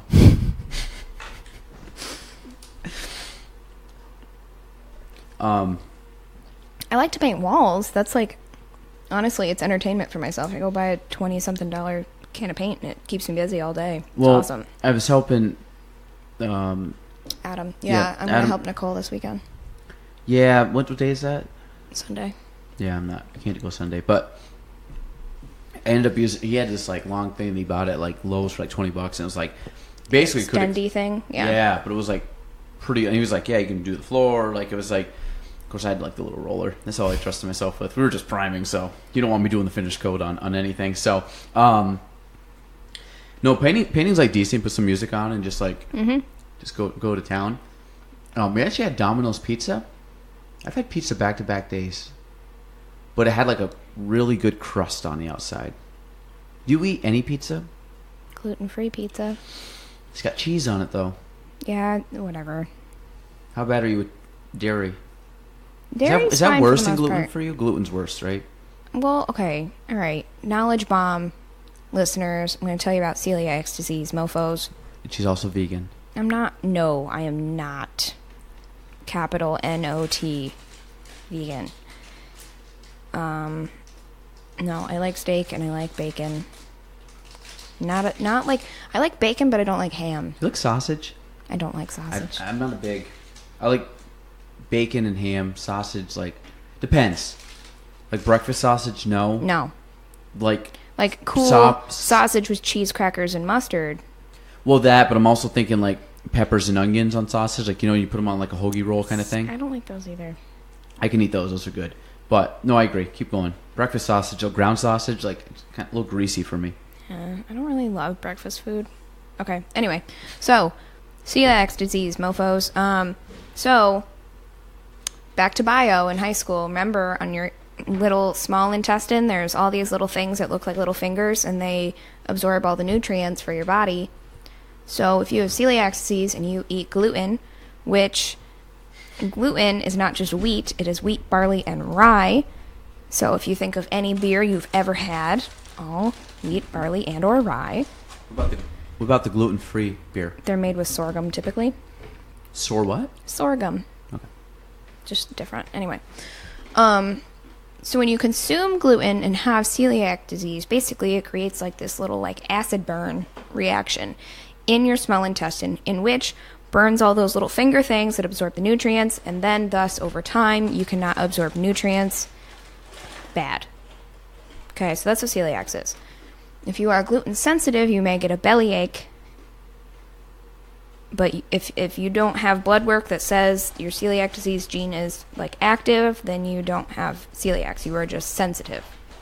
Or allergic maybe, depending on how you want to phrase it. When people do it for a goddamn diet, they're not doing themselves any better because, okay, knowledge bomb again, gluten-free stuff, if you get a gluten-free loaf of bread and a normal loaf of bread, and you don't have celiac, and you don't have a sensitivity, and you don't get a bellyache or whatever, you eat the normal effing bread. It's bigger, it's fluffier, it's yummier, and it's cheaper. Gluten-free products are typically 30% higher in price than its equivalent gluten item. So stop wasting your money, A. B, you're going to force yourself into celiac just because you think it's some fun diet. And if you want to go carb-free, it's not the same as being gluten-free. Also, if you're the person who gets the gluten-free pasta and then you still eat the stupid bread that they put on the table at the Italian restaurant, F you, because you are exactly what's wrong with the gluten-free society in the restaurant business eyes, because people don't take it seriously because you people don't take it seriously. Anyway, end rant. I have celiac disease. I've been gluten-free for 5 years now. I've not had pizza, normal-ass pizza, 5 to 6 years. I got cauliflower crust and cardboard crust, basically. Have you made almond flour crust? No, I don't bake. No. I buy shit that's already made. Oh. You gotta make it homemade. I tried doing that one time. It's good if you do it correctly. The only problem is, again, almond flour is very expensive. If you go like They the co-op all are. and get it out, it's any pricey. flour that isn't gluten, it's expensive because... I think almond flour is literally just really, really Yes. fine almonds. Yes. So usually a gluten-free flour like baking mix is a combination of like rice, tapioca, coconut, almond. Like there's a bunch of blends that they use to make it as close as possible. Mm-hmm. But if you just use straight up almond flour and don't mix it with anything else, it's gonna fall apart. Think about, okay, almonds, rice, tapioca, which honestly, I don't even know what that is. I think it's a rice Tapioca? cousin. I don't even know. It's like an old school, like grandma makes tapioca pudding. Yes. Okay. But tapioca flour. So, anywho, you need the blend because the original ones suck. But what I do, because I'm lazy, is if I feel like pizza, I either go to Hobie's and get their cauliflower crust. It's great. Try it. But I also go to the co-op They have a gluten-free crust. Against the Grain is what it's called. Shout out. That's tapioca forward, so it's squishy. Wait, where's this at? The Co-op. Or Hannaford or Market 32. They all have them. Okay. But yeah, mofos, if you're not gluten-free, stop eating gluten-free, okay? And rant. Luckily, the only thing I've ever found that I have like an intolerance to, which is not really an intolerance, is milk. If I'm really kind of watching what I eat and being conscious of what I eat, not like Matt Craig keto, but like just like. Do we shout out Matt Craig in every episode? I just give him shit every episode. So, Matt rant the other day. Matt Craig goes, "Hey, yeah, your shirt's great. It's a little tight around the neck." I said, "Well, Matt, you're a little tight around the belly. You got to you got to step up the keto game." So I think he went home and had a big steak and just cursed me out the rest of the day. But it's all right. We love Matt, friend of the show. But the where was I going with that before? Was milk. If I don't drink milk or I don't have dairy for a while, which usually when I kind of like watch what I eat, it just naturally kind of like cut it out without whatever, cut it out a little bit. But then when I introduce milk back in, I usually get like very stuffed up. Mm-hmm. So which I'm not like, it doesn't do anything to my stomach or anything, but it's literally like an allergic, like sinus kind of thing, which I've heard happens. Like people kind of get like a, they get, it's just like an allergic reaction to milk, but I don't it doesn't bother my stomach. It's just a lot of the nose, but that's the only one I can think of food-wise. Luckily, peanut butter, fine. That would really mess me up if peanut butter was bad. I love peanut butter. I think I get in a habit of eating it with a spoon, and like when I was like super fit and figure skating all the time, it was fine and dandy. But now that I just sit on my butt, it's not peanut butter with a spoon is not good. Because if you think about like what the serving sizes of peanut butter, 2 tablespoons is not a lot of peanut butter. Like when people like stick the spoon in and take a big scoop of peanut butter. Yeah. That's probably 2 to 3 servings on that spoon. Yeah.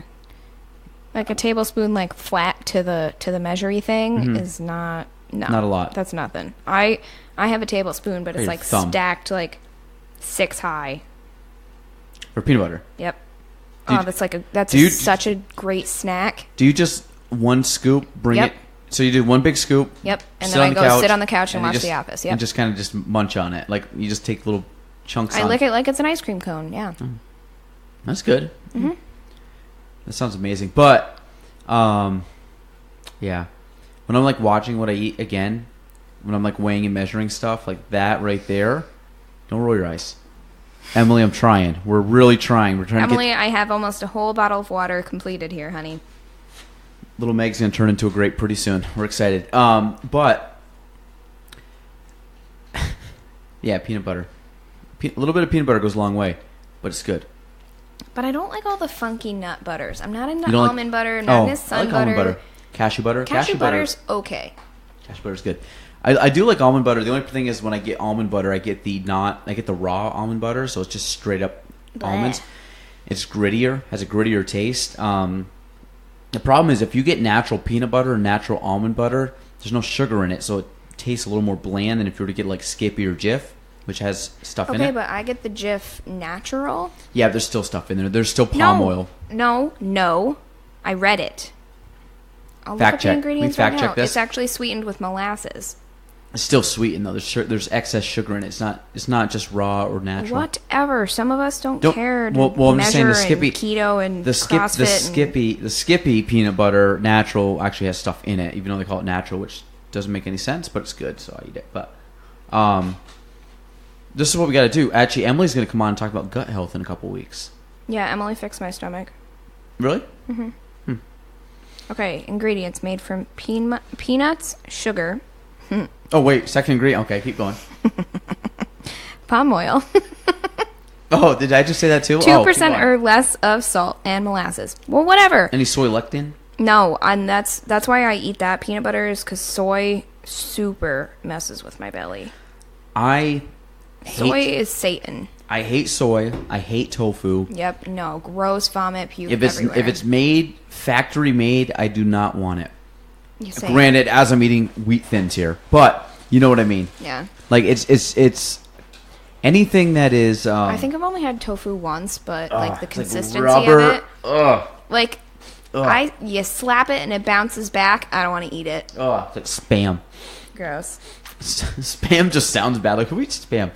People in Hawaii, that's like a thing. That they Because it's like, cheap to love get there it. because it's so expensive to get ship stuff there. Matt Gregg, swear to God, went into his podcast. He's back in November. And he pulls out of his desk a tin of sardines. This is when I was like first getting on keto. He's like, dude, sardines are so good. I'm like, so he's literally pulling sardines out of like the wax. Like the tin that you rip, like you almost like a pull tab. Yeah. You pull it down and there's just like sardines sitting in some kind of like It's like a water wax. gooey gel. Yeah. And he's like eating sardines. Like, dude, they're so good. I'm like, man, nope. I don't care how keto you are. Go get like a hard-boiled egg. When I worked at Hobie's, there was like 2 people ever that weren't ordered anchovies on their pizza, and I've actually never had it, so I can't knock it. But it's just one of those deals. I've never like eaten them. when but you're pulling it out of a can't- can like that. Yeah, and they have little hairs on them. They have like little chin hairs. What's the weirdest thing you've ever ate? Man. Like combination of 2 strange foods or just Whatever. weird straight up? Give me one of each. A weird straight up, I don't think I've had anything like super extravagant. Like I love oysters and clams and shellfish.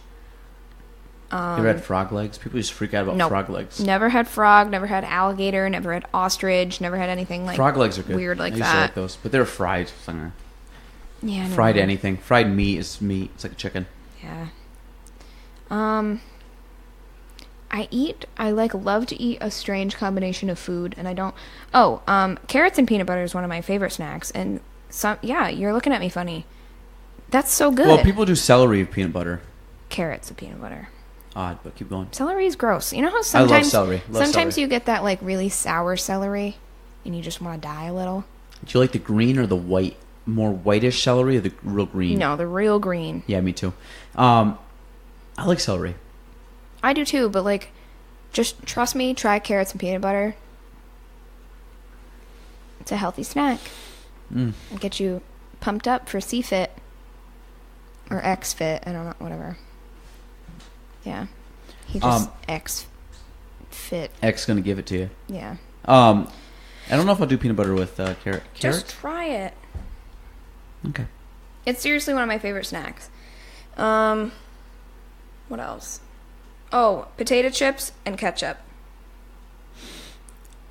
Don't hate.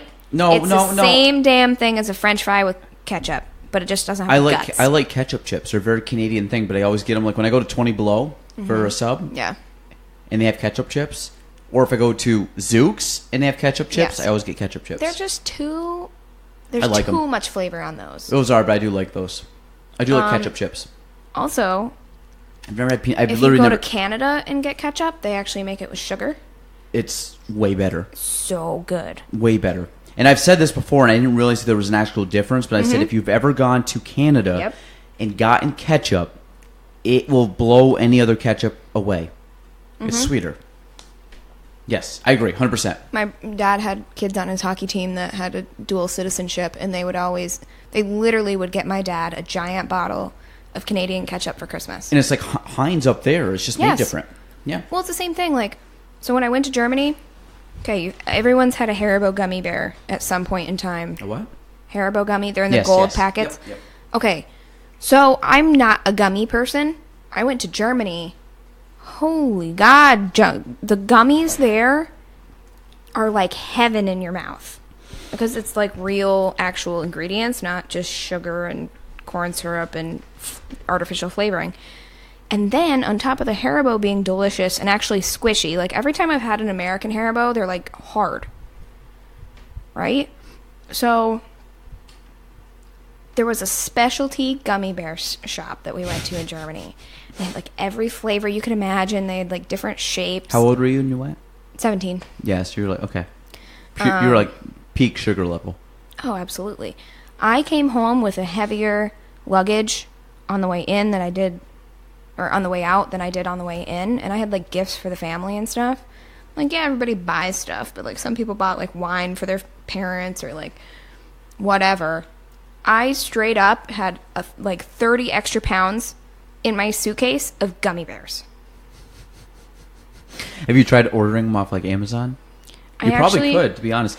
Legit, I went online to order from the specialty gummy bear shop because I found I took one of their brochures with me when I left, and the entire website was in German, and I definitely was not that advanced. So I do stay in touch with some of the exchange kids that we had, so if I really became desperate enough, I would ask... Ship a goodie bag? Like, my boy Stefan to translate. Stefan. With a PH? No, it looked just like Steven, but how they pronounce it is Stefan. Stefan. Yep. Cool. Stefan came... After our exchange, he also came and stayed at my house one time just because he was, like, traveling the world like Europeans do. Backpacking through America. Yeah, and he hung at camp, and my brother and all his friends tried to keep up with him drinking, and they all died. Really? Yeah. Stefan is, like, 6'3", big dude. He's a rower. He's, like, on the crew team or whatever. Does he have a very harsh language pronunciation? Yeah, he pronounces T's and don't? Yes. Okay. But, no, Stefan's a good kid. Shout out to Stefan if he's listening. Awesome. International podcast. He speaks English? Yeah, they start speaking English in 4th grade, and we started, like, the semester before we went. Speaking German. Another fact, guess this. So I was checking the other day. I don't really check much on, like, the stats. I figured out like where the downloads are from this. We're pretty good. I think we're over 800 now. Wow. It's pretty impressive. Holy shit. 800 downloads, which I think's good. I don't know, but I don't really care. He cares. But every download has been in the U.S. except one country. Can you name the country? Canada. And I think I know who was visiting this country at the time of the podcast download. You guessed Canada? Mm-hmm. Not even close. You want another just guess to be... It's like long shot. You've heard of it. It's a long shot. The Philippines. The fuck? We got fans in the Philippines, which we don't. We just had... I know somebody that was probably traveling to the Philippines. So... Who travels to the Philippines? Well, destination. So I don't know. Maybe in the airport, somebody listens. So... Are they single? So we're international. If anybody wants to reach out to Meg, slide into her DMs. Don't slide into my DMs. Weeden MH. Weeden MH. I got a little fame from your Instagram story one day. You did. When we went skiing. You had a request. Oh, wait, that's a different one. No, the same one. You told me about that. Yeah, yes. You gave a shout out. So we went to Chamber Ski Day, and Galen on his Instagram story. By the way, we'll talk about that. Keep going. Was telling a story, whatever, and I don't really post on the Instagram story. I post on the Snapchat story. And so I said, probably shouldn't have said, but said, if you want to see the rest of the story, or the rest of the day, add me on Snapchat at WeedenMH, and you'll see the rest of our ski day. And this kid actually... Like, and you can see on Snapchat how people add you, if it's by contact, or, like, sometimes they'll, like, scan your little code and get it. This kid actually looked me up by a username, like, typed it in from your story, and then added me on Snapchat. You're welcome. Watched it, and then, like, never... You're welcome. Never said anything ever again, and I was like, oh, okay. Yeah. So he was just using you to get to me? Mm-hmm. Well, that's all right. That's my fans, you know. I got away from Snapchat. I'm on it, but it's like when people... We're best friends. Did you see that? Well, that's because you send me car pics that I cannot listen to the lyrics or the words because I don't have the audio. Yeah, when I'm bored in the car during the day, I send Galen videos of me singing to myself. But look, we have a little gold heart. Where? You're right here. Oh, is that good? That mean I'm number one? I don't remember what it means. I don't know. I literally don't use Snap. Funny thing is, the book I'm halfway through right now is all about Snapchat. I just haven't read it in a couple of weeks because of just life. But, yeah, I don't know. I used to back in like 2013. Yellow heart means you are number one best friends with each other. You send the most snaps to this person, and they send the most snaps to you. Boom. Is it really? Air high five. Yeah. So would mine say the same thing? It should. Open your Snapchat. No, that's my phone's over there charging. But, no, I used to be on all the time. Like, I would have... Yeah, there's all sorts of little meanings. You know, you get the little emojis Jesus. next to people. I never knew, but okay. Yeah, so look the it up. gold heart means number one. Yeah. Like gold star. Mm-hmm. Wow, you need new friends, man. But... No, gold star is different. Gold star? I thought we were gold heart. Yellow heart. Gold heart, yes. No, I'm colorblind. But that means... And if we keep it going for like the 2 cheese? weeks straight, we'll get a red heart. Ooh. And if we go for 2 months, we get a pink heart. Going for the pink heart. Mm-hmm. I hope that you get so many followers that you get pink hearts with everybody.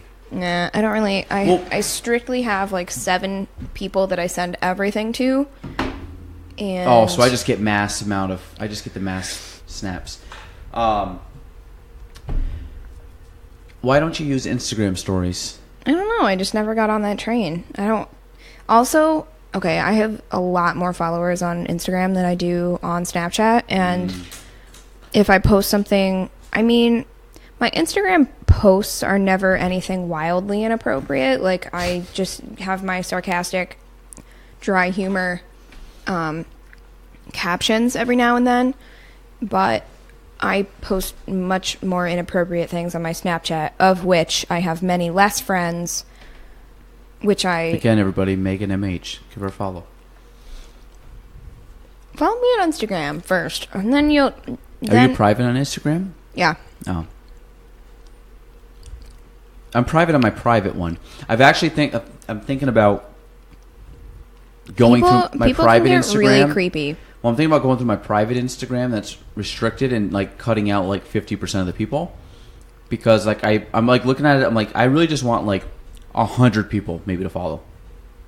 Yeah, I think I'm at like, I was at like quite a bit, and I cut probably a third out, and then I want to kind of do that again. I would really like my personal to be a very select few people that get to actually see it, and then my business one, follow that one because I post on that multiple times a day. Well, I feel like if I had kids, like you have a kid, so like you don't really want the world seeing your kid. Yeah, I try to keep them. I don't even have a dog, so. Well, I don't post. But like I would never post a picture like when I posted on Facebook that I closed on my house, I didn't post a picture of my house. I posted a picture with Matt Craig and the previous owner. Because, okay, also, if anybody hasn't watched You on Netflix, have you? Okay, so anyway, people can, now that Google Street or Google Earth, and then you can get onto like street mode is a thing, you can literally put a picture of a house into Google and it'll tell you the address. Well, like that's creepy as all yeah, hell. but the thing with homes though, it's public record, so literally anybody right now could go to the county and find out where you live or look it up. It's public record. Like if you buy a property, it's public record. So like if you own like 30, people may not know which house you live in, but like if you only own one home, people can literally find out which home you live in. It's public record. I mean, I also still Which I don't know if that part of that is creepy. If people are looking it up, it's creepy. Like if I tell people, like, so the previous owner of my house was like a really well-known, well-liked local guy, and I bought from him a really dope garage, and he used to throw a lot of parties in his garage. Galen's just feeding me cheese. Not like weirdly, but just like passing me cheese. You know how many times I wanted to say that's what she said on this, but I'm being very good. I'm being very good right now. I could have dropped 30 of them by now. I told him I didn't want any cheese, and here I am. But giving you the cheese. So yeah, like a lot of people my parents' age have literally been to parties in my garage, but it was John's at the time. So like a lot of people know where I'm at, which I don't really care. Like there's no one actually actively creepy in my life right now, but just like to keep those extra creepy. Keep flashing your username out there. Well, on my Instagram I have to approve them. True. Snapchat, I guess, kind of the same. I can do that, but my mom tried to add me on Snapchat. I was like, See ya. Nope. I have my parents on Snapchat. I think I have her as a friend, but I blocked her from seeing my story because my mom, God love her, but she does. I've never met your mother. I think I disappoint her on a regular basis. So, Really? like, okay, buying a house, cool. Getting a good job, cool. But like, shit I do on the weekends, or like dumb St. shit Patrick's I Day post. weekend? Yeah, that's my mom doesn't need to see that stuff. Robin, though. Robin would probably think it's funny. He still has a pending friend request from Galen. Yeah, but okay, so to the world, my dad just joined Facebook. The dude's 54. And when did Facebook come out? 04? No, I'd say 08. 08 was like opened up to everybody. It was an EDU. It was like an EDU college thing. Yeah. And 07, I got the 08, book over there if somewhere you like there. to read it. Anyway, literally 10, 11 years later, Dad finally jumps on the bandwagon because he did work for a company before. That company has since shut down the Plattsburgh plant. My dad has other businesses anyway. He is just going to, like, roll with those and, like, promote the local businesses instead of working for somebody else, which, like, go, Dad. I hope to be there someday, too. But, so he's trying to do Facebook to, like, promote his local business at Mobile One Lube Oil Express. Does he have a business page? Yes. He does? On Facebook, he does, yes. Does he need help with that? Yes. Okay. So that's why he personally joined Facebook, which I think someone told him would be a good idea. But if you don't know how to use Facebook, so I have a group of cousins, we have a group chat, and we were just sending... You're just shitting on your father. Oh, absolutely. Sending, like, group chats back and forth about stupid things. But so one of them... Let's see. There was a like, you know how some people can, like, post a question? I don't get it because I don't really Facebook often either. I think it's a parent thing, but so this person puts up a question and it said, "What's your favorite kind of ice cream?" But it was like underneath someone's question of how many times a month do you drink coffee? I don't know. I didn't remember how it happened, but anyway. So my dad answers thinks he's answering the ice cream question, but answers the coffee question. So the question is, which is posted, and everyone can see it, how many times a month do you drink coffee? This is for a school project. My dad's answer, which is in giant letters, is black raspberry. And so that was one of the things I sent my cousins, and then... You guys just screenshotting? Yes. So the other thing, my cousins, their dad is on Facebook, and he has been for a while. And like I'll post a picture or something, and Uncle John, bless his heart, he's the sweetest man in the world. But so instead of like sending me a message, he'll post on the picture like, "Hey Meg, how's it going? How you doing? How's life? Like this is happening with the grandkids. Like miss you. You know those Seattle Sounders. You know whatever." And so my dad joins Facebook, and my Uncle John says, "Hey, Rob, welcome," and then, like, gives him the brief update on life. And so I comment to that and tag my dad, to which my dad doesn't answer. My Uncle John tags my dad, asks for his phone number, again comments, "Call me." I text my dad and just say... This is the whole exchange. Like, yes. It's, like it's almost like a text I'm like, out just loud. please call Uncle John. But so, yeah, it's just a big joke with all the cousins that, like, how painful the Facebook interaction has been. And yeah, and then they asked, because family basketball bracket, they texted in the group chat and said, so Uncle Rob, but we call him Uncle Wob as a joke just because of the little kids, is Uncle Wob not doing a bracket? My dad sends a picture, or my brother sends a picture of my dad at the bowling alley and says his priorities are somewhere else at the moment.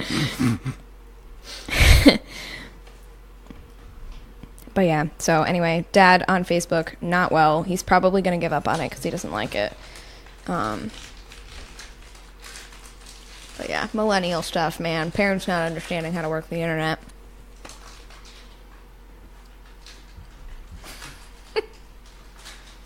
Galen's just cutting the cheese. I'm just cutting. I'm physically just... Are we going to eat this whole thing of cheese right now? Well, to be fair, you've had like 3 bites. Are you there's going to eat this whole block of cheese and I'm helping? There's half a block. I'm getting Chipotle after this. I'm not. Yeah, me too. Okay, then I'm not going to eat the whole cheese. Shout out to Chipotle. Can we talk about? You want to? Okay, go. Let me answer this today. So I just became a back up. So yesterday, one of my favorite girls at Chipotle. You know the girl. I have favorite Chipotle people. It's probably too. the same girl. 'Cause she's the best one there. She like sometimes works in the checkout. She's got like, I don't want to say nose ring because there's a lot of nose rings there, but she's got like a nose ring, dark hair, tanner than us. Yeah, you're pretty much just describing every Chipotle employee ever. Well, if she's there tonight, I'll point her out. Okay. But she goes, again, I go a lot to Chipotle. I do too. Okay, so we're gonna once a week minimum. Yeah, I'll go with that too. So disclosure, I go a lot to Chipotle. So yesterday she's like, hey, this is the second time she's asked me, hey, have you signed up for our rewards program yet? I go, I did. So, well, she goes, have you signed up? I said, well, no, I have not. She goes, oh, well, she's giving me all the benefits. I'm like, I know, I come here all the time. I really should. She goes, yeah, you really should. So they're alert that I go there too much. So then she goes, well, you can upload receipts if you forget. So I'm like, sweet. So I came here, signed up, uploaded my receipt. Don't understand this. Punched it in. Totally fine. She goes, it's within a month you can do it. So I go back. I grab the other ones and I go, try punching in a couple of the extra receipts I had. It's like, well, you were not a member at this time. But yet it allowed me today. I signed up as a member. It allowed me to put in yesterday's, but I couldn't put in like 2 weeks ago. Well, probably because they're supposed to like. I'm sure the Chipotle employees are supposed to push this so they give you a certain amount, like a window. Like, maybe. So the last time you went to Chipotle, feasibly, you got told to sign up for rewards, so thus the most recent. So I think it's $125 you get a free entree. I hope this is like Starbucks. When I go to Starbucks and I get my free entree, well, to be honest, I usually put it on other people. I never actually use it because I always order just a black coffee. But if I have somebody that's like, I want to... Me. If it's buying one for Meg or buying one for Chris or buying one for my friends that get this like laundry list of items in their coffee and it ends up being $8, I'll use my free coffee on that one, not my, black coffee. So Galen's an angel. Well, I just don't like anything in my coffee. But so Chipotle is $125 to get a free entree, which, to be honest, that's like for me. That's a lot. It's quite a bit. It's probably like every. That's like 10 trips. I probably average like $9. Probably $9 a trip. So do the math on that. We're talking like 12 maybe. So if I go a dozen times, it's like a baker's dozen. I go 12 times, I get a 13th one for free. So I'll have to add to it though, but I'm excited. So I signed up for that. So how long have you been a member of the Chipotle? I actually thought I signed up, but I didn't. Oh. And it's telling me my password's too simple. I cut a lot of cheese on this one, Meg, so you will have to eat more. Great. Did you like it? Decent? Yeah, it's sharp cheddar. Who doesn't like that? Vermont hot pepper jelly? Vermont's sharp cheddar. No. Next podcast. Wait, pepper jelly? You don't like that? No, yes. I love hot pepper jelly, but it's very good on cheese. Very good on cream cheese. And salmon. Try it on some salmon. Trust me. You know what's really good? If you go to Iris's and they have the salmon special and they put like, probably not blue cheese. I think they put goat cheese on it. That's really good. Whatever their salmon special is, it's very good. Can't remember. I haven't been there in a bit. I used to live there. What's tonight? Oh, Thursday. Yeah, I used to frequent martini night too much. Yeah, martini. I was going to say, like, if tonight was Wednesday, I'd honestly go get a martini because I got nothing going on tomorrow, so it's great. I lied. I got nothing going on tonight, but you should stop there before going to Chipotle. This is what Matt Craig does when he has to do that. Oh, okay. Yeah, you can go. I'll just talk. All right. Very sly, Meg. That was very good. I don't know what to say. Well, that's what you do. You make the hand gesture. So, while Meg is leaving us for a few minutes, a couple things that we're going to bring up. I got a full lineup of people over the next probably 2 weeks. I think we'll probably get in. I think through like the first week of April, we probably have like 5 or 6 guests lined up, which should be good. I usually ask anybody if you guys have recommendations on who you think would be a potential. This is actually, let me back up. If you are looking to be on the show, one thing that I absolutely don't like, I apologize, but is people that ask me to be on the show. Not to be rude about it, but if you come on the show, if I want you on the show, meaning like not in a bad way, but like if I want to have you come on and talk, I will ask you to come on and talk. So I've only had this. But if he doesn't, he won't. Usually, like if you ask me, like, hey, be on the show, I'm like, yeah, okay, cool. We'll plan for like September, right? And then just like but like I haven't really had to do that much. But at Matt Craig, did you push that up, or is it going to run the whole time? I don't know. We'll find out. I went to the bathroom, everyone. But did you push it up, the handle? You didn't. I didn't last time. You didn't because it's running. I know, probably because I probably went in and saved the day. No, I was here the whole time. Okay, thank you. So that's one of the things. Usually, if I want you on the podcast, I usually will definitely ask you ahead of time and get you on the podcast. I do want to open it up and have a bunch of people, but the whole theme of the show is people that I want to talk to or have fun talking to or I like talking to. Random stuff. Well, I'd rather talk random stuff with people I like than just structured stuff with people that I have a hard time carrying on a conversation with. True. Now, maybe people are like, God, this conversation sucks, but I thought we talked about office trivia. Meg talked about gluten. I ranted about gluten. Sorry, everyone. I don't think it was that bad. It was decent. You had a good rant. You knowledge dropped on some people. But we do have some people coming up. We have a couple repeat guests potentially coming up, which is fine. I'm not really one to have. There's really no structure to the podcast, really. So like I think I have like one repeat guest. I have another repeat guest coming on. Actually, dual repeat guests coming on for the same one. And so basically, it's like I said, it's people that I like to talk to. So Meg's probably going to be on the podcast a bunch because she's the unofficial host. And then I think Emily's coming back on. Scott and Paul, if you guys like that, are coming on dual. And sorry, I'm reading through some stuff that Meg just gave me. Again, this is really holy crap. I'll read this all later. I can't do it right now. I'm gonna show it to me later. So sorry, I was just stalling time, but we should have a lot of people coming on. Should be good. If you guys have recommendations, I'm 100% open to recommendations. But like I said, I will definitely reach out if I want you on the podcast. We actually have a couple cool events coming up that we will be doing podcasts at, which should be fun. Should be in about a month or so. We'll see how that actually turns out, but I think we'll have a good time with that. Yeah, I think it'll be good. We got a couple cool things in for the business that I'm excited to roll out. Obviously, if you've been given a shirt of mine and have it, please send photos. Wear it loud and wear it proud. Gave away quite a few today that people that I think would be good ambassadors of the brand. Meg is I call Meg the unofficial hype girl of. I got a good picture of you for St. Paddy's Day with the hat on.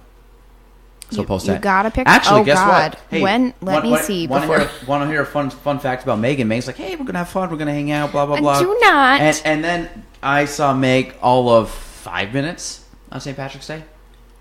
Galen and I, so I had people over to my house to drink before we went downtown. We took 2 different cabs. I walk in, could not find Galen anywhere. By the way, I can't get to the bar that late anymore. I'm not that young. Well. Keep going. Saddle up, Buttercup. Yes, go in 2 different cabs, so I got there after the fact. So looked for Galen. Of course, it's St. Patrick's Day, and there's Look for the guy wearing green. Look for the guy wearing green. Yeah, the guy wearing green, or the blonde guy, or just a person in general, and someone with a drink in their hand. Yeah, super easy to find you. So I was in the back. Apparently, Galen was in the front, and I was grumpy because... You were grumpy. No, okay, here's my thing. I go to Ridley's all the time. Okay? Like, I'm not there, like, every damn night, but, like... You've been once or twice. If I'm out, I'm usually, like, I hit Ridley's is, like, one of my spots that I go to. And when I have to pay twice the amount... First of all, for me to pay a cover to begin with... You didn't say, do you know who I am? You should have dropped that, Meg. Oh, I don't fucking drop that. No. They should have known. They should have been like, Meg... Meg... just like everybody else. I'm not Meg, worried about it. Just come in. But no, so if I'm going to pay double the cover that I normally do, which already is a task, then to go into a bar that I go to all the time and be like smushed with people, ladies hitting me as they walk by and not apologizing, you know, drunk, middle-aged women everywhere because it was the Sean Lillidahl tournament and all the hockey guys were out, so then all the, like, no offense, but thirsty ladies are out. Middle age? Yep. And sweet spot. You know. And then when I order a drink and I got a double, like, flavored vodka and lemonade. Vodka? Gross. That's why you had the problem. No. Miss Tequila. That was my one drink. But no, because, like, I went to the back bar, and they have limited liquor back there, and they only have Jose Gold back there, and I will not. Was there a band playing? Yes. Where were you? Not anywhere near there. I swear to God, I didn't know a band was playing. Anywho, I paid a lot more for the drink than I normally would, just because they were busy, which pisses me off. So no. Adios. Goodbye. And I was hungry. So I walked in first with a bunch of kids that were half my age, but they were young. We roll in. I beeline left, just naturally gravitate towards the bar. A lot of people. And I end up seeing, first person I see that I know, wearing a Kavanaugh shirt. Basically broke down in tears right there. It was great. The whole bar pretty much. There was a lot of people. Shirts. There was a lot of people, so I appreciate everybody that wears it. But I go up to her and I'm like, "Yo, buy me a drink." Like obnoxious. I probably cut a bunch of people. So she goes. Gave you that shirt. So she's got. So she goes. Yeah, all right. So she gives me a drink and then I try to pay her. She didn't pay. She was super nice. So then I knew like 6 people standing all over in the same area. Went over, talked to them. 2 hours later, still in the same corner. I literally was like, you know when you walk into Ridley's on that left side by the window where you tapped on the window? I did not move from that spot for 2 hours or however long we were there. I got shoveled, pushed, and knocked into all the way to the back bar because the front bar was too busy. Paid way too much for a drink at the back bar. I didn't even finish that. Then I made my brother get me something else because I didn't like what I had. I saw some people that I didn't really care to see. Because we all have those, whether we like it or not. There are people we don't want to see when we're out. And, like, usually for most people, we have a mutual agreement that I'll, like, give them a head nod and, like, a half smile, and then they accept that, like, I probably don't want to talk to them. That's a lot, though, for you, Meg. It is. Half smile. That's me really trying to be nice, but, like, stay over there. But some people don't get the hint, especially when they're drinking. Big RBF. Oh, huge RBF. But it's okay. Look past Although, I can say, so Saturday was not fun. I was grumpy. I was trying to leave. Nobody was trying to leave. Or one person would be like, yeah, let's go. We just got to wait for so-and-so. And then that so-and-so would... Anyway, it was just annoying.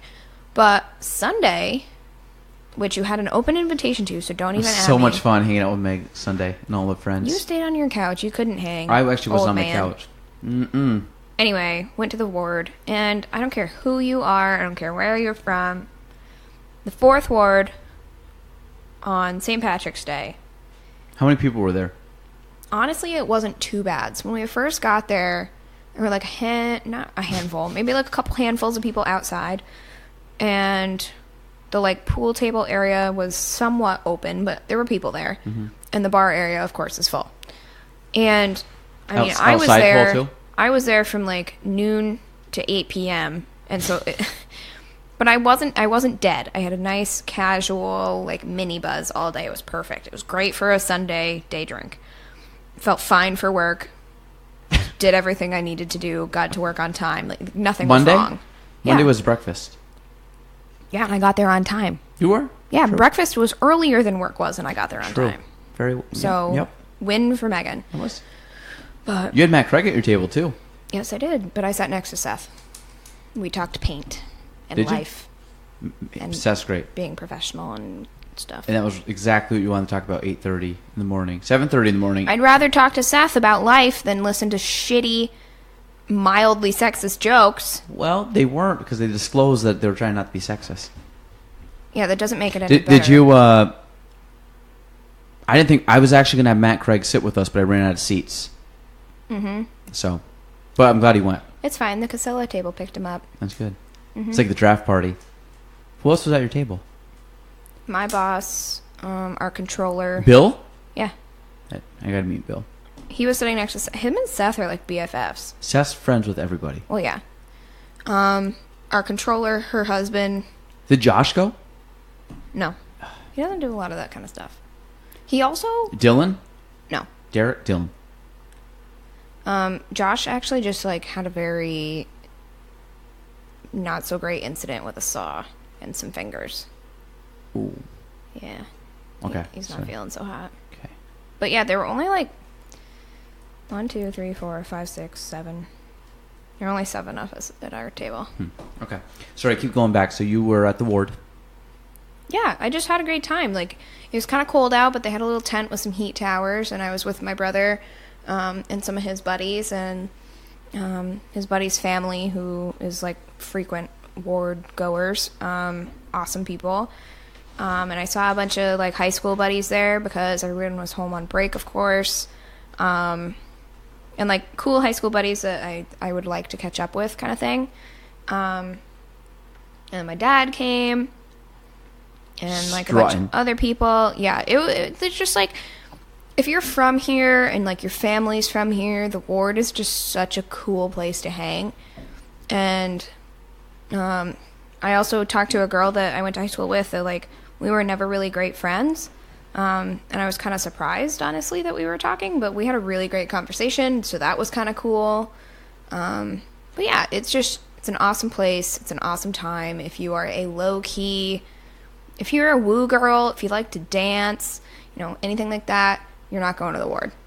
If you like to drink beer and hang out, and they have gluten-free beer, by the way, thank you, 4th Ward, but if you just want to hang, I was in, like, a toque and a giant flannel. Like, that's me living my life.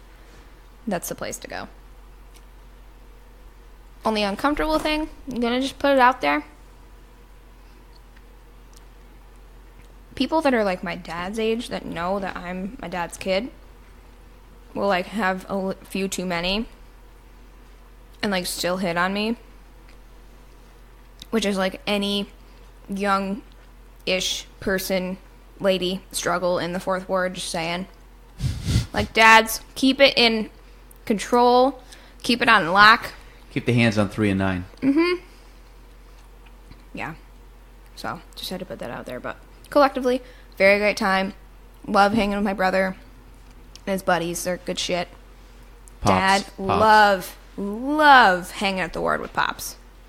Yeah, my dad, I told Galen, my dad was imitating Conor McGregor's, like, walk, his, like, strut, and it was hilarious. Did that get on video? I don't know, did it? I don't know. Did you see it on my Snapchat story? No.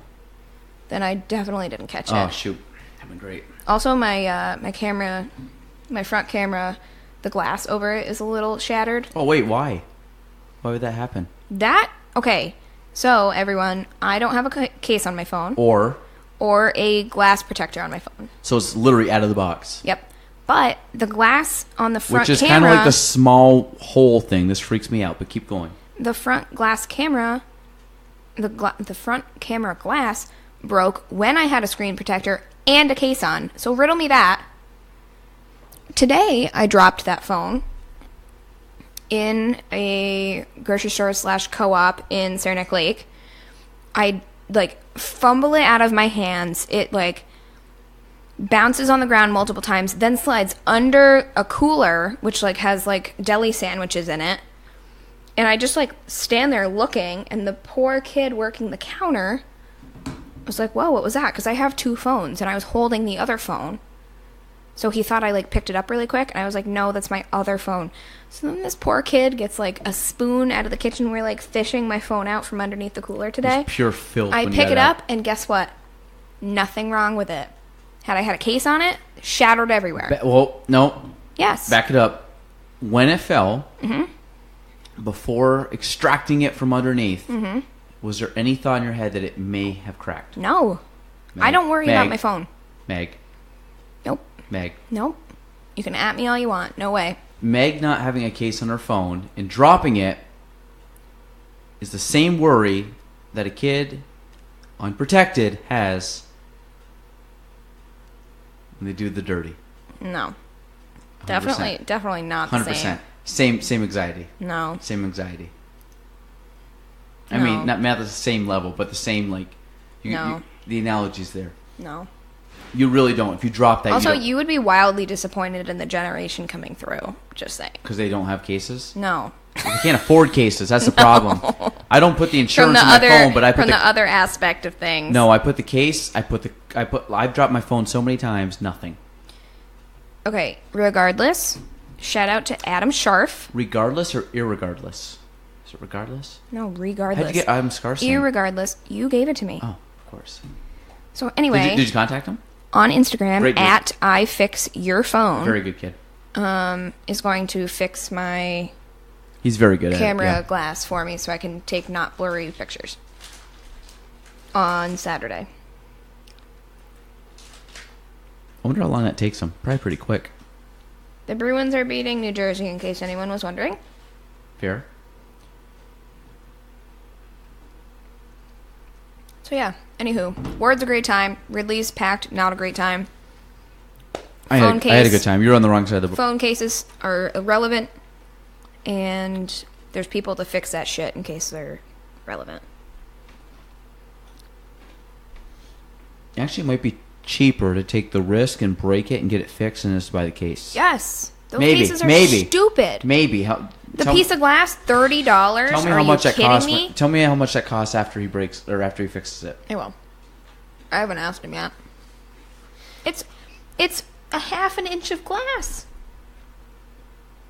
The screen is very thin. I meant like horizontal. Oh, that one? You were talking about the camera? Yeah.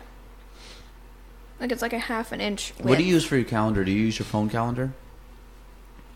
What do you put? Do you use your phone calendar at all? I'm gonna stress you out right now. I really don't use because How do you structure your day? I wake up when the sun comes up. Okay. Give me a whole rundown of a day in the life of Meg Weeden. All right. Meghan usually forgets to set an alarm the night before, but depends on the sun being out to get ready. Mm-hmm. And if the sun doesn't come out, I usually have a pretty good mental clock. And I really don't take forever getting ready in the morning. So I pretty much wake up when I wake up. I also have a little flexibility with time-wise with my job. I go to work. I drive around, ask people how their garbage service is. If they're happy, cool. And if they're not happy, I fix shit. Usually eat lunch somewhere while I'm driving, which is not good to do, but whatever. I send Galen Snapchats, and Galen and Co, all my best friends on Snapchat, get a chat of me singing in the car by myself, sometimes with a filter, sometimes not, because I'm bored. And then I keep talking to people about garbage, and then I go home, and I enter all my information into our CRM, and then I guest appear on the Galen Trombley show. Normal day. Or I have 80KYP, or I... What time do you normally get home? Do you have stuff most evenings? So usually I shoot to get home somewhere between 3 and 4, just so I have time to download all my information from the day into the computer system. Kind of what you're doing here before? Yeah. Okay. Yeah. But depending, certain customers, I have a lot of restaurants that don't open until 4 o'clock or so. So I had a guy today I had to go see, but he physically is not at his restaurant until 3 o'clock. So, I got to fill my day in between then, which I had no problem doing today. But yeah, and then I drive home, and I don't have a lot of service in most of the areas I provide garbage services for. So I pre-download music ahead of time, which is why I listen to the ladies of the 80s, 90s, and 2000s on the way home. How often are you up in that area? Every day? I am in the Tri-Lake region, so between Saranac Lake, Lake Placid, and Tupper Lake. Not very often in Tupper, but in Saranac Lake, Lake Placid, I'm there minimum 2 days a week. There was 1 week there was 4, and that was too much, but just kind of depends. I do have Willsboro, Westport, Crown Point, that area. There's not a whole lot going on down there, especially in the wintertime. Like, that's a super seasonal area. Mm-hmm. So I'll be down there more this summer, but, I mean, for the most part, in between Plattsburgh and Placid, Saranac Lake, pretty much. I would so rather come home through Lake Placid and Wilmington and the Notch, though, than Saranac Lake, Bloomingdale, Redford. Route 3. Yeah. Puke everywhere. There's no service anywhere. I And mean, I can go. It's not I can a good-looking drive. drive really fast, but It's boring. today I got stuck behind a Lowe's truck and I could not get home. My day.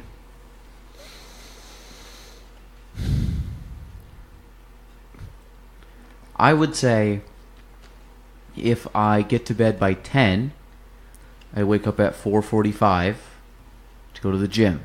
Yuck. Why? That's when I can go to the gym. Ugh. Sleep is good for you too, I know, but if I stay up till 10:30, 11, 11:30, I do not go to the gym, which, Okay. what I said earlier in the podcast, I haven't been in the gym in a week, which, to be honest, I go like 4 times a month. So, maybe 6. 4 to 6, not much, like once to twice a week tops. So, I'll give you 2 scenarios. If I go to the gym, if I wake up, go to the gym, get done by about 6:30, I'm usually home before 7.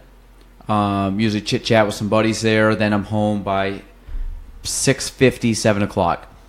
I eat breakfast or shower, vice versa. Depending on when my son wakes up, I hang out with him for a little bit. And then I am to the office by about 8:30, 9 o'clock. If I don't go to the gym, I'm usually up by probably 6:30. I'm to the office by 8 or 7:30, depending if I have a breakfast meeting or things like that. So then from about 7:30, 8 o'clock every single day, I try to work out of the office in the morning. Obviously dependent. Today I had an appointment at 10, had a thing at 12, appointment at 1, appointment at 3, appointment at 4:45, and I was a little bit late getting here, but that's life. But my schedule in the morning, I try to work out of the office so I can get done all my calls and emails and things like that. And then usually from about noon, 1 o'clock on till about 6 or 7, I'm in meetings with people, either showings or listings, or if I have an event in the evening like a chamber or it's 80 KYP or whatever, I do that stuff. I usually really am big on the networking stuff, so I really try to put that in my schedule like a few weeks, because you usually know about those 3 to 4 weeks ahead of time. So those I really try to go to. I very rarely ever cancel those. Then most nights, Monday through Thursday, I get home anywhere between 7:30 and 9 o'clock. That's the way I schedule it, because I tried literally to jam-pack my schedule for about a solid 12 to 14 hours a day between Monday through Thursday. Friday, I get done around 4. Some days 2-ish, but I'd say 2 out of the 4 days I get done at 2. 2 out of the 4 days I'm done around 4. Saturdays and Sundays I try to take off, but it's usually by appointment, which I would say I work 3 out of the 4 weekends every month in some capacity, whether it be one showing or 2 showings, or it could be a entire morning, like a Sunday where I'm at like 4 to 5 showings with different clients. Really depends. So that's my day. The hard part for me right now is getting to bed by 10. Like we're at 8:30-ish. I got nothing going on tonight, so I don't know about you, but I can talk a little bit more. Then we're going to go eat.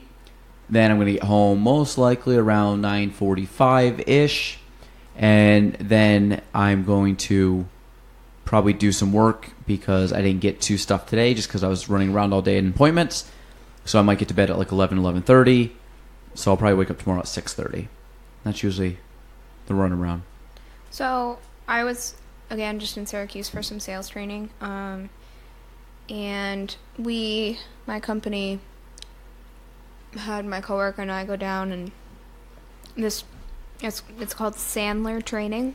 And it's just kind of like all these different exercises on sales stuff, and like based on your personality and like all the stuff that gets in the way. Basically, you get in your own way, but like why and like what it is and whatever. Do you ever in your day have something that you know you need to do, but you don't want to do it because of mental trash, which is what they call basically like, for example, and I failed in this today. So I have a customer that I need to go see just to introduce myself as their new rep. It's a construction-ish type customer. So like some of my customers, I need to wear steel-toed boots and a hard hat onto their property. And that is the type of customer that I'm not super comfortable with. Like, I can walk in the back door of a restaurant and shoot the shit with a head chef or whoever. Like, that's no problem to me. But a construction-based company or anything like that, this happens to be a utility company that I need to go see, that, like, makes me anxious for whatever reason. And basically this training program just talks about, like, stop thinking about all the reasons why you don't want to go see this person or you don't want to do this task. Just do it, and you'll, like, it's not difficult. You are just psyching yourself out about something. I don't know if that's just, like, because my industry is so specific, or if that happens in, like, multiple. So do I have points in my day or in my year when I don't want to do something? Is that what you mean? If you know there's a task ahead that may potentially get you a sale, aka get you commission of some kind, but you're not sure that it will. Like, it may end up great or it may end up awful. Are you likely to just, who cares, just go do it? Or are you going to, like, think about all the reasons you don't want to go and then don't do it? So I feel like you don't have any what they call mental trash, and you just go do shit, and you go talk to people, and you go see stuff, and you're very good about that. Yeah. And I don't know. I don't know if it's like my industry, like, specific, but there's times I do, when in doubt, I do. Meaning, one of the things that I've always, there's a few things that I've, like, mental, like, I don't know, I call it like pep talks or quotes or things I run through my head. One of them is be a doer, meaning don't just, like, plan and talk and contemplate. And the people that sit there and talk and, like, I'm going to do this, or wouldn't it be good if I did this, or that would be cool, or plan, but don't actually attempt or do something. Yes. Stress me the fuck out. Yes. And one of the biggest things that I do every single day, if you've ever come to my office, I got a whiteboard. It might look kind of Greek to you because it's just kind of like little thought bubbles. I literally, if you look up right now, you're like, you haven't accomplished anything because there's 1,000 things up there. There's a lot of blank space. Well, the thing is, there's blank space, but there's a lot of stuff that's been crossed out and a lot of stuff that's been added. So to be honest, everything you see up on that board, I guarantee you there's been at least that much I've done. I'm very much into, and when I say that, I mean my board is covered with stuff, but I accomplish a lot because I don't think about it. I just do it. I'm very big on, if it fails, I want to at least just put it in play and see if it fails. Yeah. This podcast was one of the ideas. To be honest, I really like it. And guess what I've had? I've had a lot of people reach out to me, either messaging, in person, hey, I listen to your podcast. People are like, I never would have thought. Like, yeah, your podcast is really good. I like it or whatever. It wasn't really, one, I have fun with it. So if people were like, the podcast sucks, I don't care. I have fun with it. It's kind of a good, like, fun outlet for me. I get to talk with cool people or people I like. But I do a lot of stuff because I hate, I don't want to say, like, I think it's inactivity, if that makes sense. Like, I'm always, like, I kind of call it, like, do mode. I'm always just planning and prepping for new stuff in the future, but I'm always at the same time executing on stuff that's there because I can't sit still. If anybody knows me, I'm very, like, I'm just very, like, I don't sit still well. I'm always talking. I'm always moving. I'm always fidgeting with stuff because I just like always being in a constant state of motion or improvement. The other two things that I have up on my board, which I talked about before, is one is effort is controllable, meaning no matter what's happening, and I think you could add my attitude on there, meaning like a reaction, like your attitude stuff, is controllable. I can control that. Like if I have a bad scenario or a bad day or something happened with a client or another agent or whatever the case may be, my effort or how I react to it is controllable. The other thing, which I just wrote up there, which I wasn't going to say, but whatever, I'll say it because I'm kind of the one where people are lazy. They don't do what I do, so I don't care. But the way up at the top, I have outwork them, meaning at the end of the day, if you want something, am I the most talented? Am I the most gifted? Am I the most whatever? No, not even close. I am as normal as it can get. I've always been a hard worker, whether it be sports or grades or whatever. My thing is you can get a long ways because you're willing to put in the work when other people are not willing to put in the work. That's why when I put in 14-hour days, it will pay off at some point where everybody else will say, why aren't, like, how did Galen get so successful? How did Galen accomplish this, blah, blah, blah? Because I work 14 hours a day. So, it's just one of those deals where I will just outwork you. I will do more stuff. I will learn how to do it better. If I'm not better, I will become better just through pure effort, grit, and just wanting to get better. So I put that up the other day. I've never heard it before. I literally had it pop in my head the other day as just like I was daydreaming. And it was like a perfect little like small quote that like I think resonates a lot with me is that I'm going to accomplish what I want to accomplish in life just by outworking people because anybody can do it. I'm just willing to do it. And I have a vision and I know what I want to accomplish. I know who I want to help out on the way. I know how I want to grow and help as many people as I can. But it comes down to the effort that I put in, which goes back to the board, is controllable. And it goes to my new motto on the board, which is just outwork them. So anybody that I kind of look at, I'm not really afraid. I'm not really intimidated by anybody when it comes to like my industry, just because I know I will just physically outwork them. Yeah. And I think that goes a long way because I kind of look at it's like there's really no way that you're going to outwork me because there's not enough hours in the day because I'm just in that constant, like that's just where my mind goes. Now, the one thing is I really love my job and my hobby is actually stuff that applies to my job, like marketing and stuff. I nerd out about that. Like I'm not going to go play in a bunch of flag football leagues and go play video games and go like I will sit there and I will learn how to get better at marketing and learn how to get better at real estate and learn how to help people. I don't know why. It's odd, but it's something I really actually do enjoy, which, like, luckily enough, is my career. But I don't know. That's like my long rant of the night. But probably because I'm hopped up on some wine. But that's my thoughts. I probably have already told you this, so you don't care. But no, I like that though, and I think a lot. I think you have a lot of that too. Sometimes is like when I have downtime, that kills me. Like, if I can stay busy, I am super productive, and I just keep the ball rolling kind of thing. And if I have downtime is when, like, not that I start thinking about all the reasons I don't want to do something, or it's that I think of all the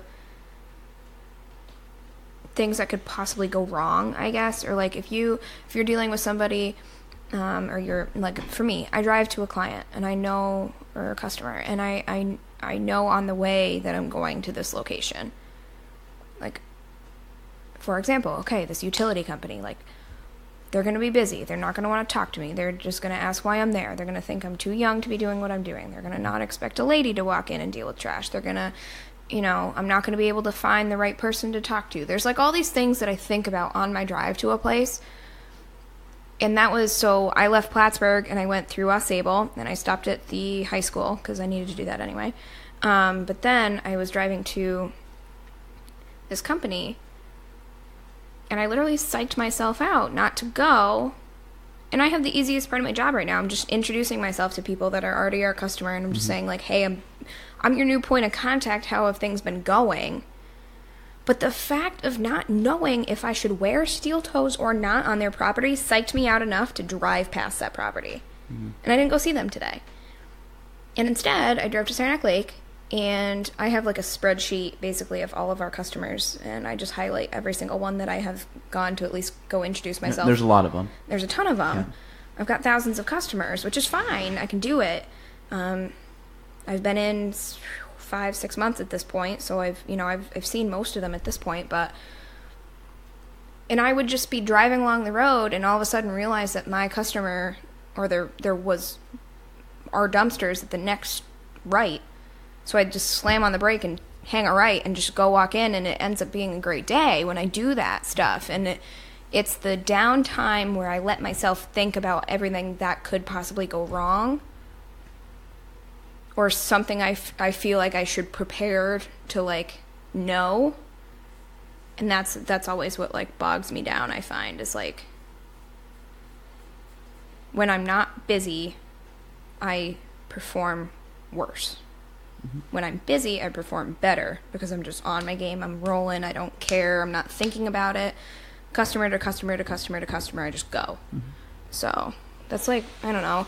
This training program is super cool. And I've liked it a lot, especially since this is my first sales gig, or something that I consider to be a sales gig. Just in, like, how, like, another thing they push, or that I picked up on, was, like, your need for approval in your job. And, like,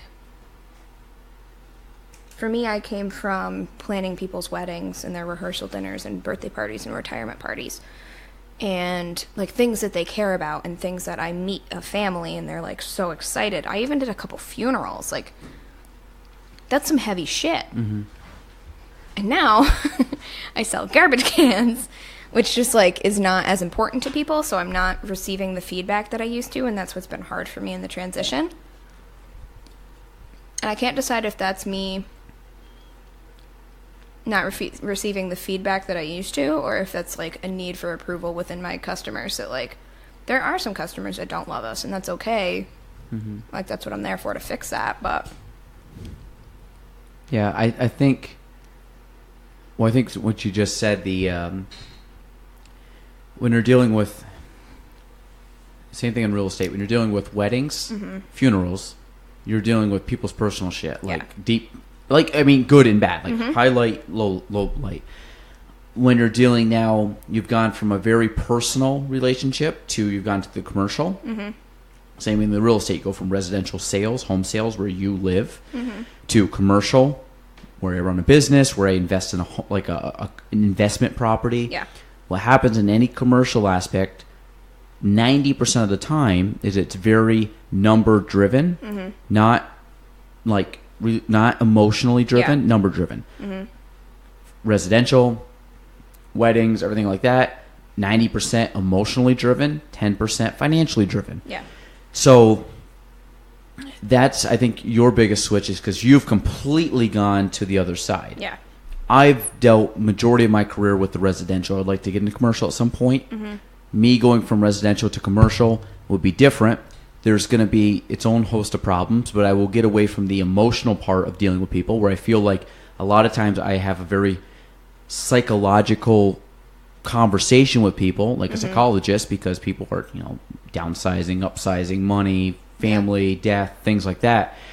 Like, there's a lot of stuff that goes on in our business where you're really in people's personal business, because they got to disclose finances, they got to disclose situations, they got to disclose. I've gone to a house before, lady told me she was divorcing her husband. Husband didn't know that yet. I did. Oh dear. Like that, like stuff like that. So I'm like, why are you selling? Well, he doesn't know yet, but I'm going to divorce my husband. I'm like, oh, okay. Well, I won't say anything, but so there's stuff like that happens all day long, and I'm very much. I mean, you can ask anybody. If somebody tells me don't tell somebody, I will not tell anybody. Like that's just the way I've always been. I'm very respectful of somebody saying, please don't say this. I will not. I'm very good. I can keep a secret kind of deal. The when you talked about, driving by a place or doing stuff, as much like if I was to ask a lot of people that know me business wise, if they were to ask, and we've had this discussion before too, but are you introverted or extroverted? Most people would probably say, Galen, you are very extroverted. You talk to everybody. Mm-hmm. I do. Inside of me, I know 1,000% I'm an introvert, meaning we've talked about it before, I have social anxiety. I have problems in crowds. I have problems talking to new people. I've been able to overcome it just by forcing myself to do it to the point where now I'm not as uncomfortable as I was. I was not the center of attention ever in my life. I never was the one to, jump into a crowd and say stuff. Now I've gotten to the point where my give a fuck factor is a little bit lower, meaning like I don't care, worst case. And I kind of think that everybody, no matter a social setting, everybody is awkward. Everybody has social anxiety. You could be the most genuine, loving, extroverted person in the world.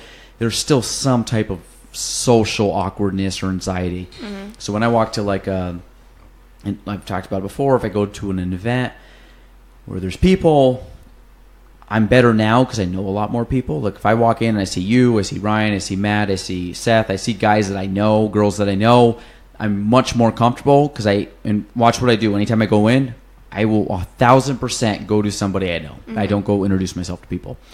That comes from my awkwardness. I go in, talk to people I know, assess the situation, then build up the courage to talk to new people. It doesn't feel as bad because now I kind of have you as like a safety net. I have Ryan as a safety net. I have, Matt as a safety net.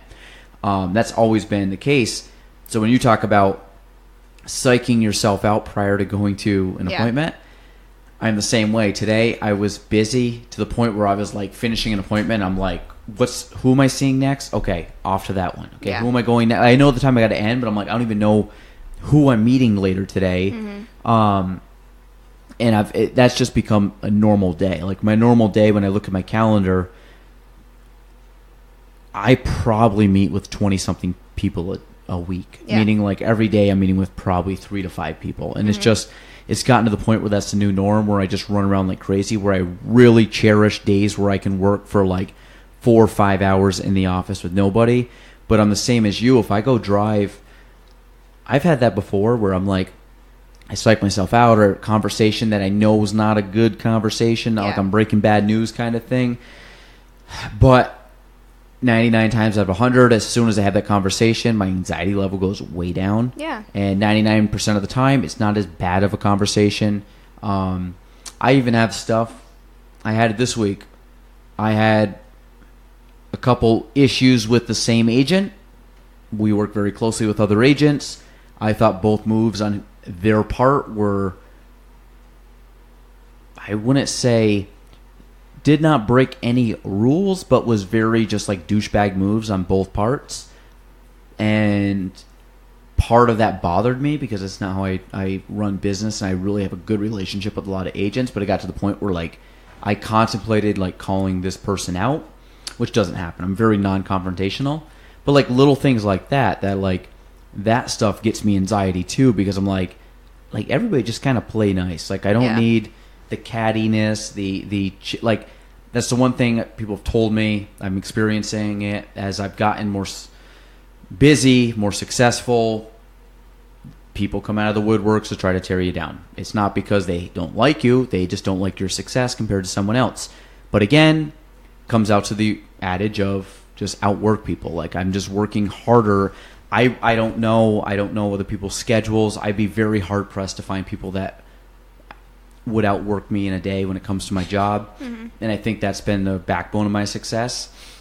But with that kind of comes people that become either envious or whatever, and they try to tear you down. That happens. I've now experienced that multiple times a year, like not even like one time. Like I save emails all day long. Like I literally have a folder saved of emails from other agents, from complaints, from whatever, and it's just all people trying to tear you down, which, I'm very tunnel vision, so that to me is just kind of like a inconvenience because I got to read the email or deal with a phone call or something, but it's never anything in the long term bad. I always think it's validation that I'm doing stuff right. Yeah. If I wasn't doing successful, people wouldn't give a shit what I'm doing. As I've gotten successful, people seem to just all of a sudden turn and now have an issue with you and try to turn you in and try to do stuff. And I'm very big about trying to follow rules and things like that, and I've never broken any rules. And it's just the fact that I just do things more consistent, a little bit different, and people, I think, feel threatened by that. But at the end of the day, don't care. I think it's like anything. You're always going to get successful people always try to get torn down at some point, which frustrates me. And I'm one that I hate people that dislike successful people. Like, I know you like the Patriots? No. Okay. People hate Tom Brady. I love Tom Brady. I'm not a Patriots fan, Giants fan through and through. But like, take anybody that's successful. I just use him because sports. LeBron James. People hate LeBron James. I've been following LeBron James since 2003. Like St. Vincent, St. Mary's basketball days. Still my all-time favorite player. I think he's a great dude. I think he does so much. Why do people hate LeBron? Blah, blah, blah, blah. This, that, the other thing. No, because he's the best player. You're going to look at him under a microscope and say every little move he makes is terrible. The guy does so much for other people, does so much for kids, does so much for a city, does so much. Like, it just blows my mind that people try to tear someone down like that. And it goes, you can pick any successful people in their field. I really get upset when people try to tear down people that are successful. They're successful for a reason. I very, very, very rarely root for underdogs, ever. I root for an underdog if it's my team, but Patriots are playing the Super Bowl and they're favored to win, I'm rooting for the Patriots. And a lot of it comes from I just value successful people. They're successful for a reason. I don't want them to lose. The only reason people want the Patriots to lose is because they're successful. No, I get it. Deflategate, whatever, this, that, and the other thing. No, I'm just tired. I just want to see somebody else do it. But part of that, like, and part of people say that, but like, I'm the same, like, the same thing. Like, they're successful for a reason. I like seeing like dynasties. I like seeing people that are, at the top of their game that consistently get better and bridge the gap of people that aren't as good. They've gotten so good they're separated themselves from the second best. And the fact that the Patriots have been in like 8 or 9 straight AFC Championship games just proves how good they are. Where people want to shit on them because they're winning. Part of this comes from obviously it's a much, much, much smaller scale, but still, like, I went to Shay Z. Like, people shit on Shay Z for winning all the championships. I'm like, what do you want us to do? Just decide we're just going to lose? Like, they're better. And having seen firsthand as both a player and a coach, like, that aspect, like, talk about, like, outwork them. That whole program, from Rob all the way down, put more time in, put more effort in, care more, means more to them, means more to the alumni, means more than any other place in the state, with not even a close second. That's why they win. Like, to say, like, I want someone like that to lose because of whatever.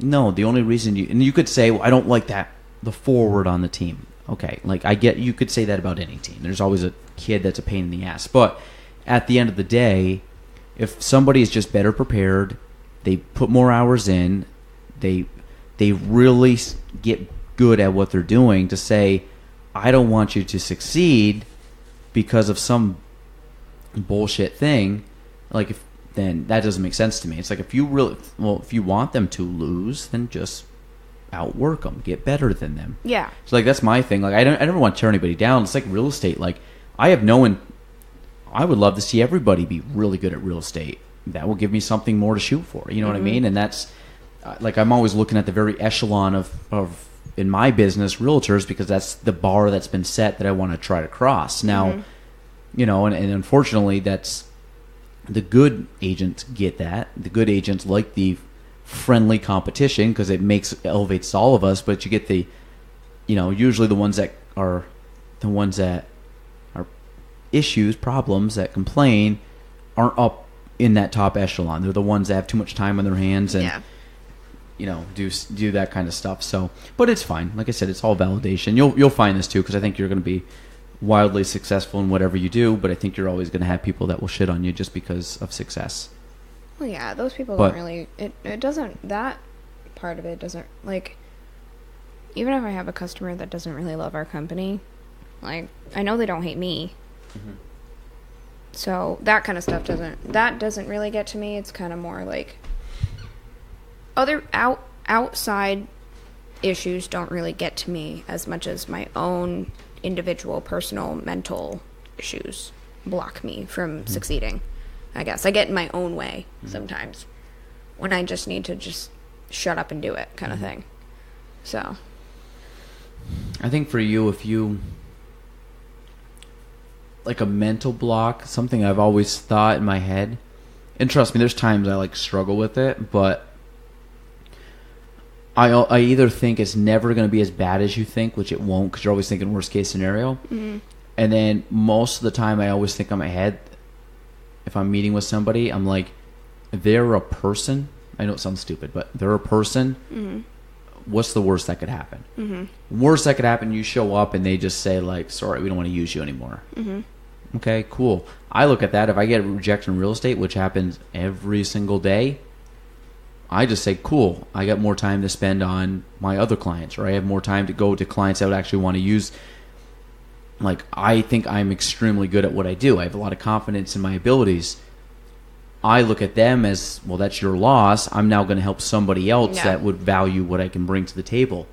And I think that's what you got to have when you go in. It's just like, I'm good. I know my shit. I've earned the right to have this conversation with you. You know, for me, 5, 6, 7 years ago, I don't think I had earned the right to be at a lot of the conversations, to be talking to somebody about selling their house, I was still learning. Now I'm like, I truly believe in my head that everybody should be reaching out to me to use me. And if they're not, it's just because they don't know me. Meaning, like, I think anybody that knows me, you know, will use me. And maybe I'm wrong. Maybe that's like, just like, you know, my over self-confidence. But I think if you get to the point where you put in the work and you know that you deserve to be in the conversation, or deserve to have the conversation with the client, or deserve to say your opinion, I think that goes a long ways versus not having the self-belief in yourself. Like, I've always kind of had a very strong self-belief in myself, but I've only had that when I believe that I have earned the right to have that kind of deal. Where if I'm like, when I was just starting in real estate, I did not have that mindset because I wasn't good. You know, I was learning. I asked a lot of agents. I asked my dad a lot. I'm like, they said this. What's that mean? Now I've come full circle where I have new agents that ask me that. And I'm like, okay, it means this. So but I know that I've put myself in a position that I can go into any conversation with any person about anything, and I know I can bring them the information, knowledge, strategy, whatever they need to accomplish their goal. And I think for you, like and it's different, obviously, commercial, like, you know, sales and stuff, but you, I think, just have to walk in there with the confidence, like, I'm fucking Meg Weeden. I'm just going to go in and, like, but you got to have, like, you got to have the self-belief that you're good. I mean, if you go in and you're doubting yourself, I just think that's going to pose a negative on you, like pose a negative in the sense of you're not exuding confidence. If you just like walk in and like strut in and like feel confident, you're going to go farther than if you were to show up and all of a sudden be like a little hesitant, because they're going to be able to sniff out like, okay, this, maybe they won't. They'll be like, oh, here's this, you know, girl, she's coming up, she, you know, nice girl, and, you know, we're going to give her the, you know, we're going to kind of throw her a bone kind of thing. Like, she's nice, she came up, you know, we have nothing else going on, we're going to kind of help her through. Then you get to the point where you just kind of show up and you're just like, I'm Meg, this is what you want, this, ding, ding, ding, we'll do this, ding, ding, ding. You just have the confidence that, like, I'm going to solve whatever problem you have. Now, maybe it's for them, maybe it's price, maybe it's service, maybe it's time, maybe it's whatever. I mean, I obviously you know the industry better than me, but I think if you go into the standpoint of knowing that you have something to give them that's going to benefit that person goes a long way. For me, I go into a house and I'm like, sure, I know I can sell it because I'm going to tell you exactly what the market is. I'm going to give you a strategy. I know I'm going to market more than anybody's going to market on a home. Yeah. I know I'm going to be able to. I mean, and over the last year, last couple of years, majority of my stuff has sold, reasonably because I've done my research. I really know what I'm talking about. Where I'm not getting a lot of expired listings. I'm not getting a lot of, huge price reductions because I do my homework ahead of time so we can sell the home quick. And I mean that does not happen all the time. So this is me validating my ability for you. Whatever that may be in the industry, I think if you go in with the confidence of I'm Meg, I know what I'm talking about. I'm the best commercial saleswoman for garbage in the region, and you guys would be crazy not to hire me or do whatever with our company.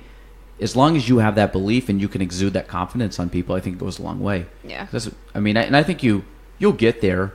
I mean, there's always the anxiety aspect of it. I have it for 85% of my customers. I have no problem just showing up, rolling in, being like, hi, I'm your trash lady. Who can I talk to? Usually that works out fine for me, and most people laugh when they see me and I say, I work for your garbage. There's just that little chunk left. And I've only been there 5 months, so I'm still You're still in the early stage. Yeah, still a rookie. You're doing good though. We went to lunch the other day, and you went up and just cold cocked the people behind the counter and being you went in hard. I was impressed. But that's the thing. Restaurants, no problem because I've worked in them so much. I have absolutely no problem. Just be like, hey, you don't have our cans. Why not? We order lunch a lot. That could be fun. It's all sediment. You can't. Okay. You can drink that. I just drank mine. No. Matt, just so everyone knows. Finish that. No, just so everyone knows, when you pour out red wine, you can't pour out the entire bottom of the barrel. No, I got the end of it. Tip that. You can see the sediment in the bottom. It's gross. You're supposed to leave a little splash in your red wine bottle. Okay, you can sip that. You'll be fine. No, I'm good. Like glutard, you can be fine. I'm good.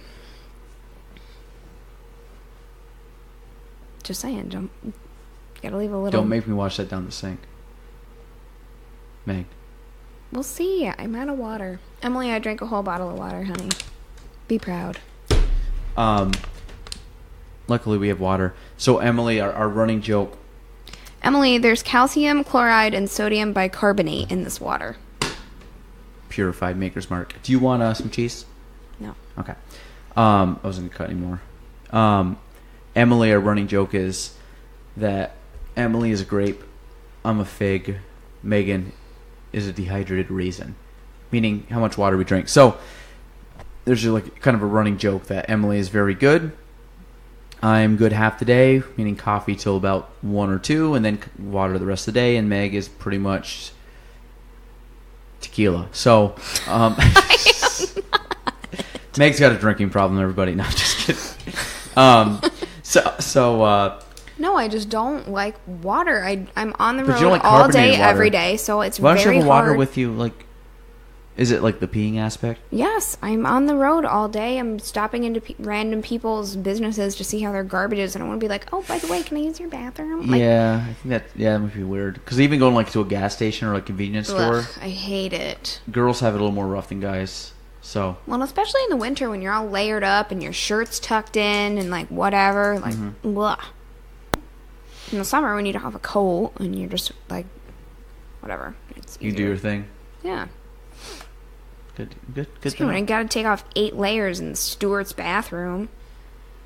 And then you're in there for 20 minutes and people are like, what the hell's wrong with this girl? Yeah. And I'm like, she had gluten. I didn't have gluten. I just want to tell people, yo, I did not bomb that bathroom. When was the last time you had gluten? Actually, a couple weeks ago. Yeah. Not on purpose. Sometimes. It snuck in. Yeah. I met Emily in Vermont. We went to Skinny Pancake. And soy? Ooh. Down by the waterfront? We met in Montpelier. Barrie? They have one out there? Whatever. What's the capital of Vermont? Montpelier. Yes, we went to Montpelier. Oh, so you guys sometimes meet up midway? Yeah, we've been doing that since she's lived back at home. Oh, cool. We How meet in often? Vermont. We've only done it once so far, and then she came up. Oh, yeah. Oh, you mean since she recently moved? Yes. Gotcha. But so I ordered their poutine. I asked the girl if it was gluten-free, which basically just means they made the gravy with either cornstarch, rice, gluten-free flour, whatever, instead of regular flour. And it was gluten-free, so I said, oh, good, we'll have an order of that. And then Skinny Pancake has a gluten crepe, and then they also have a gluten-free crepe. And I just didn't remind this person that I am gluten-free. Like, we'd had the conversation, but I wasn't like, oh, can I have the gluten-free, whatever crepe that I had? So they came out, and I took one bite, and I'm like, you know what? This doesn't taste right. And I asked her, I'm like, is this the gluten-free crust? And she was like, and she felt so bad. And I did feel bad because I didn't specify, but we had already started the conversation, so I didn't really think to. But yeah, so I took a bite of that, which was gluten, and like, there's pretty much always cross-contamination. Like, if I order a cauliflower crust at Hobie's, it's still going in the same oven that all the other pizzas made in. It's still using the spoon to dip into the pizza sauce that is used on a regular flour. So, like, I'm not hypersensitive, thank God. But there are people that, like, some people have to use, like, separate cookware. EpiPen. Do you have an EpiPen? No, it's not technically an allergy. It's an autoimmune disease. So you can't stab yourself with an EpiPen? No. Oh. It's a disease, not an allergy. But some people say they have an allergy because they just get stomach aches, which is more of a sensitivity than an allergy. And some say, oh, is it an allergy or is it by choice? Well, it's not an allergy, it's actually a disease, but yes, we're going to go with, please don't gluten me. So, no, it happens every now and then. It's not the end of the world. I just usually, like, chug water just so that, like, I'm not going to make myself throw up because that's just going to start, like, a vicious cycle. Chug water for the first time ever. No, I usually have water at night with, like, dinner. I'll have water, but I don't drink it during the day because I'm busy and I don't want to take off my 18 layers. Wait for... To pee. I know, but at dinner you don't have 18 layers on. No, that's the reason I drink water then. Oh, gotcha. Okay. True.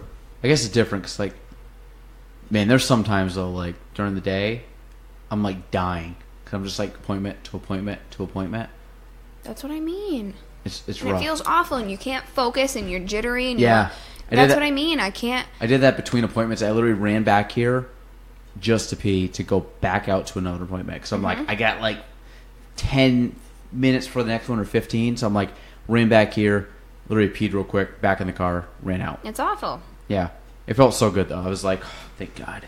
Because that second appointment would have been I almost rough. Get, like, hangry is an issue, but I get grumpier if I have to pee. Yeah. If I'm, like, standing there doing the fucking, toe tapping, potty dance, like whatever. turning. Yeah. There was one yesterday. I think it was yesterday. Or 2 days ago. I was in an appointment, and I was so hungry that I was trying not to act rude. Not in a bad way, but just, like, I was trying not to be short, like, talking. So I was, like, the whole time I was, like, I would say something like, fuck, like, don't, like, okay. Then I would try to expand on something, be, like, overly nice. I'm like, I trust me, it's not you. I'm so hungry right now that I literally have to, like, leave now to go eat. Because I was, like, getting, like, blood sugar was just, like, 0 or whatever. I don't know. It was high, low, whatever. It wasn't good. And, yeah, I don't know. That happens. Hangry, but I think going to the bathroom's worse. You can get through hangry. Going to the bathroom is, like, painful. Hungry doesn't bother me until I, like, literally, like, feel weak. Then it's an issue, but no. Having to pee is worse, in my opinion. I would agree. We gotta get to Chipotle, man. Yeah. What time? Holy crap. Yeah, we'll get to Chipotle. Good? Okay. And there? Yeah. I'm going to use my reward tonight. I'm excited. Sweet. Extra points. Gotta get to $125. You know what's funny? When you hit the $125, I think I'm like getting a deal. Like, no, idiot, you just spent $125 just so you get a free thing. Whatever. Mm-hmm. You might as well just spend $90 and save money. But whatever. Hook, line, sinker, they got me. So, everybody, that is episode 18 with our favorite repeat guest, our most ever repeat guest. To be honest, you'll probably be back in like... Yeah, most instead of favorite. That's... We don't know. You're the only person I've ever had you're the only person mentioned by someone that said that they enjoy you on and that you should be on more. I've never had that from another guest. It was like one person. That's more than anybody else. So to put it in perspective, you're the only one that's people... Thank you to the one person that wanted you on the show. Who likes listening to my dry humor. Well, that's why we love Meg. So we're going to go to Chipotle because it is almost closing time. Okay. So, ready to go? Yes. You want to lead us off in your catch-up song? Yeah. Can I? Can I play it? I don't know if that will kick us off, but do like a quick... 80s, 90s, and hundreds. 80s, 90s, thousands. What is it? Girl music? All right. This should be the song. On that note, we're going to take this elevator out. That is episode 8 with Meg Weeden. We're out. Thanks for listening to the Galen Trombley Show. If you want to reach me, you can go on Facebook at Galen Trombley, on Instagram at Galen Trombley, and on YouTube at Galen Trombley. The spelling, GaelanTrombley.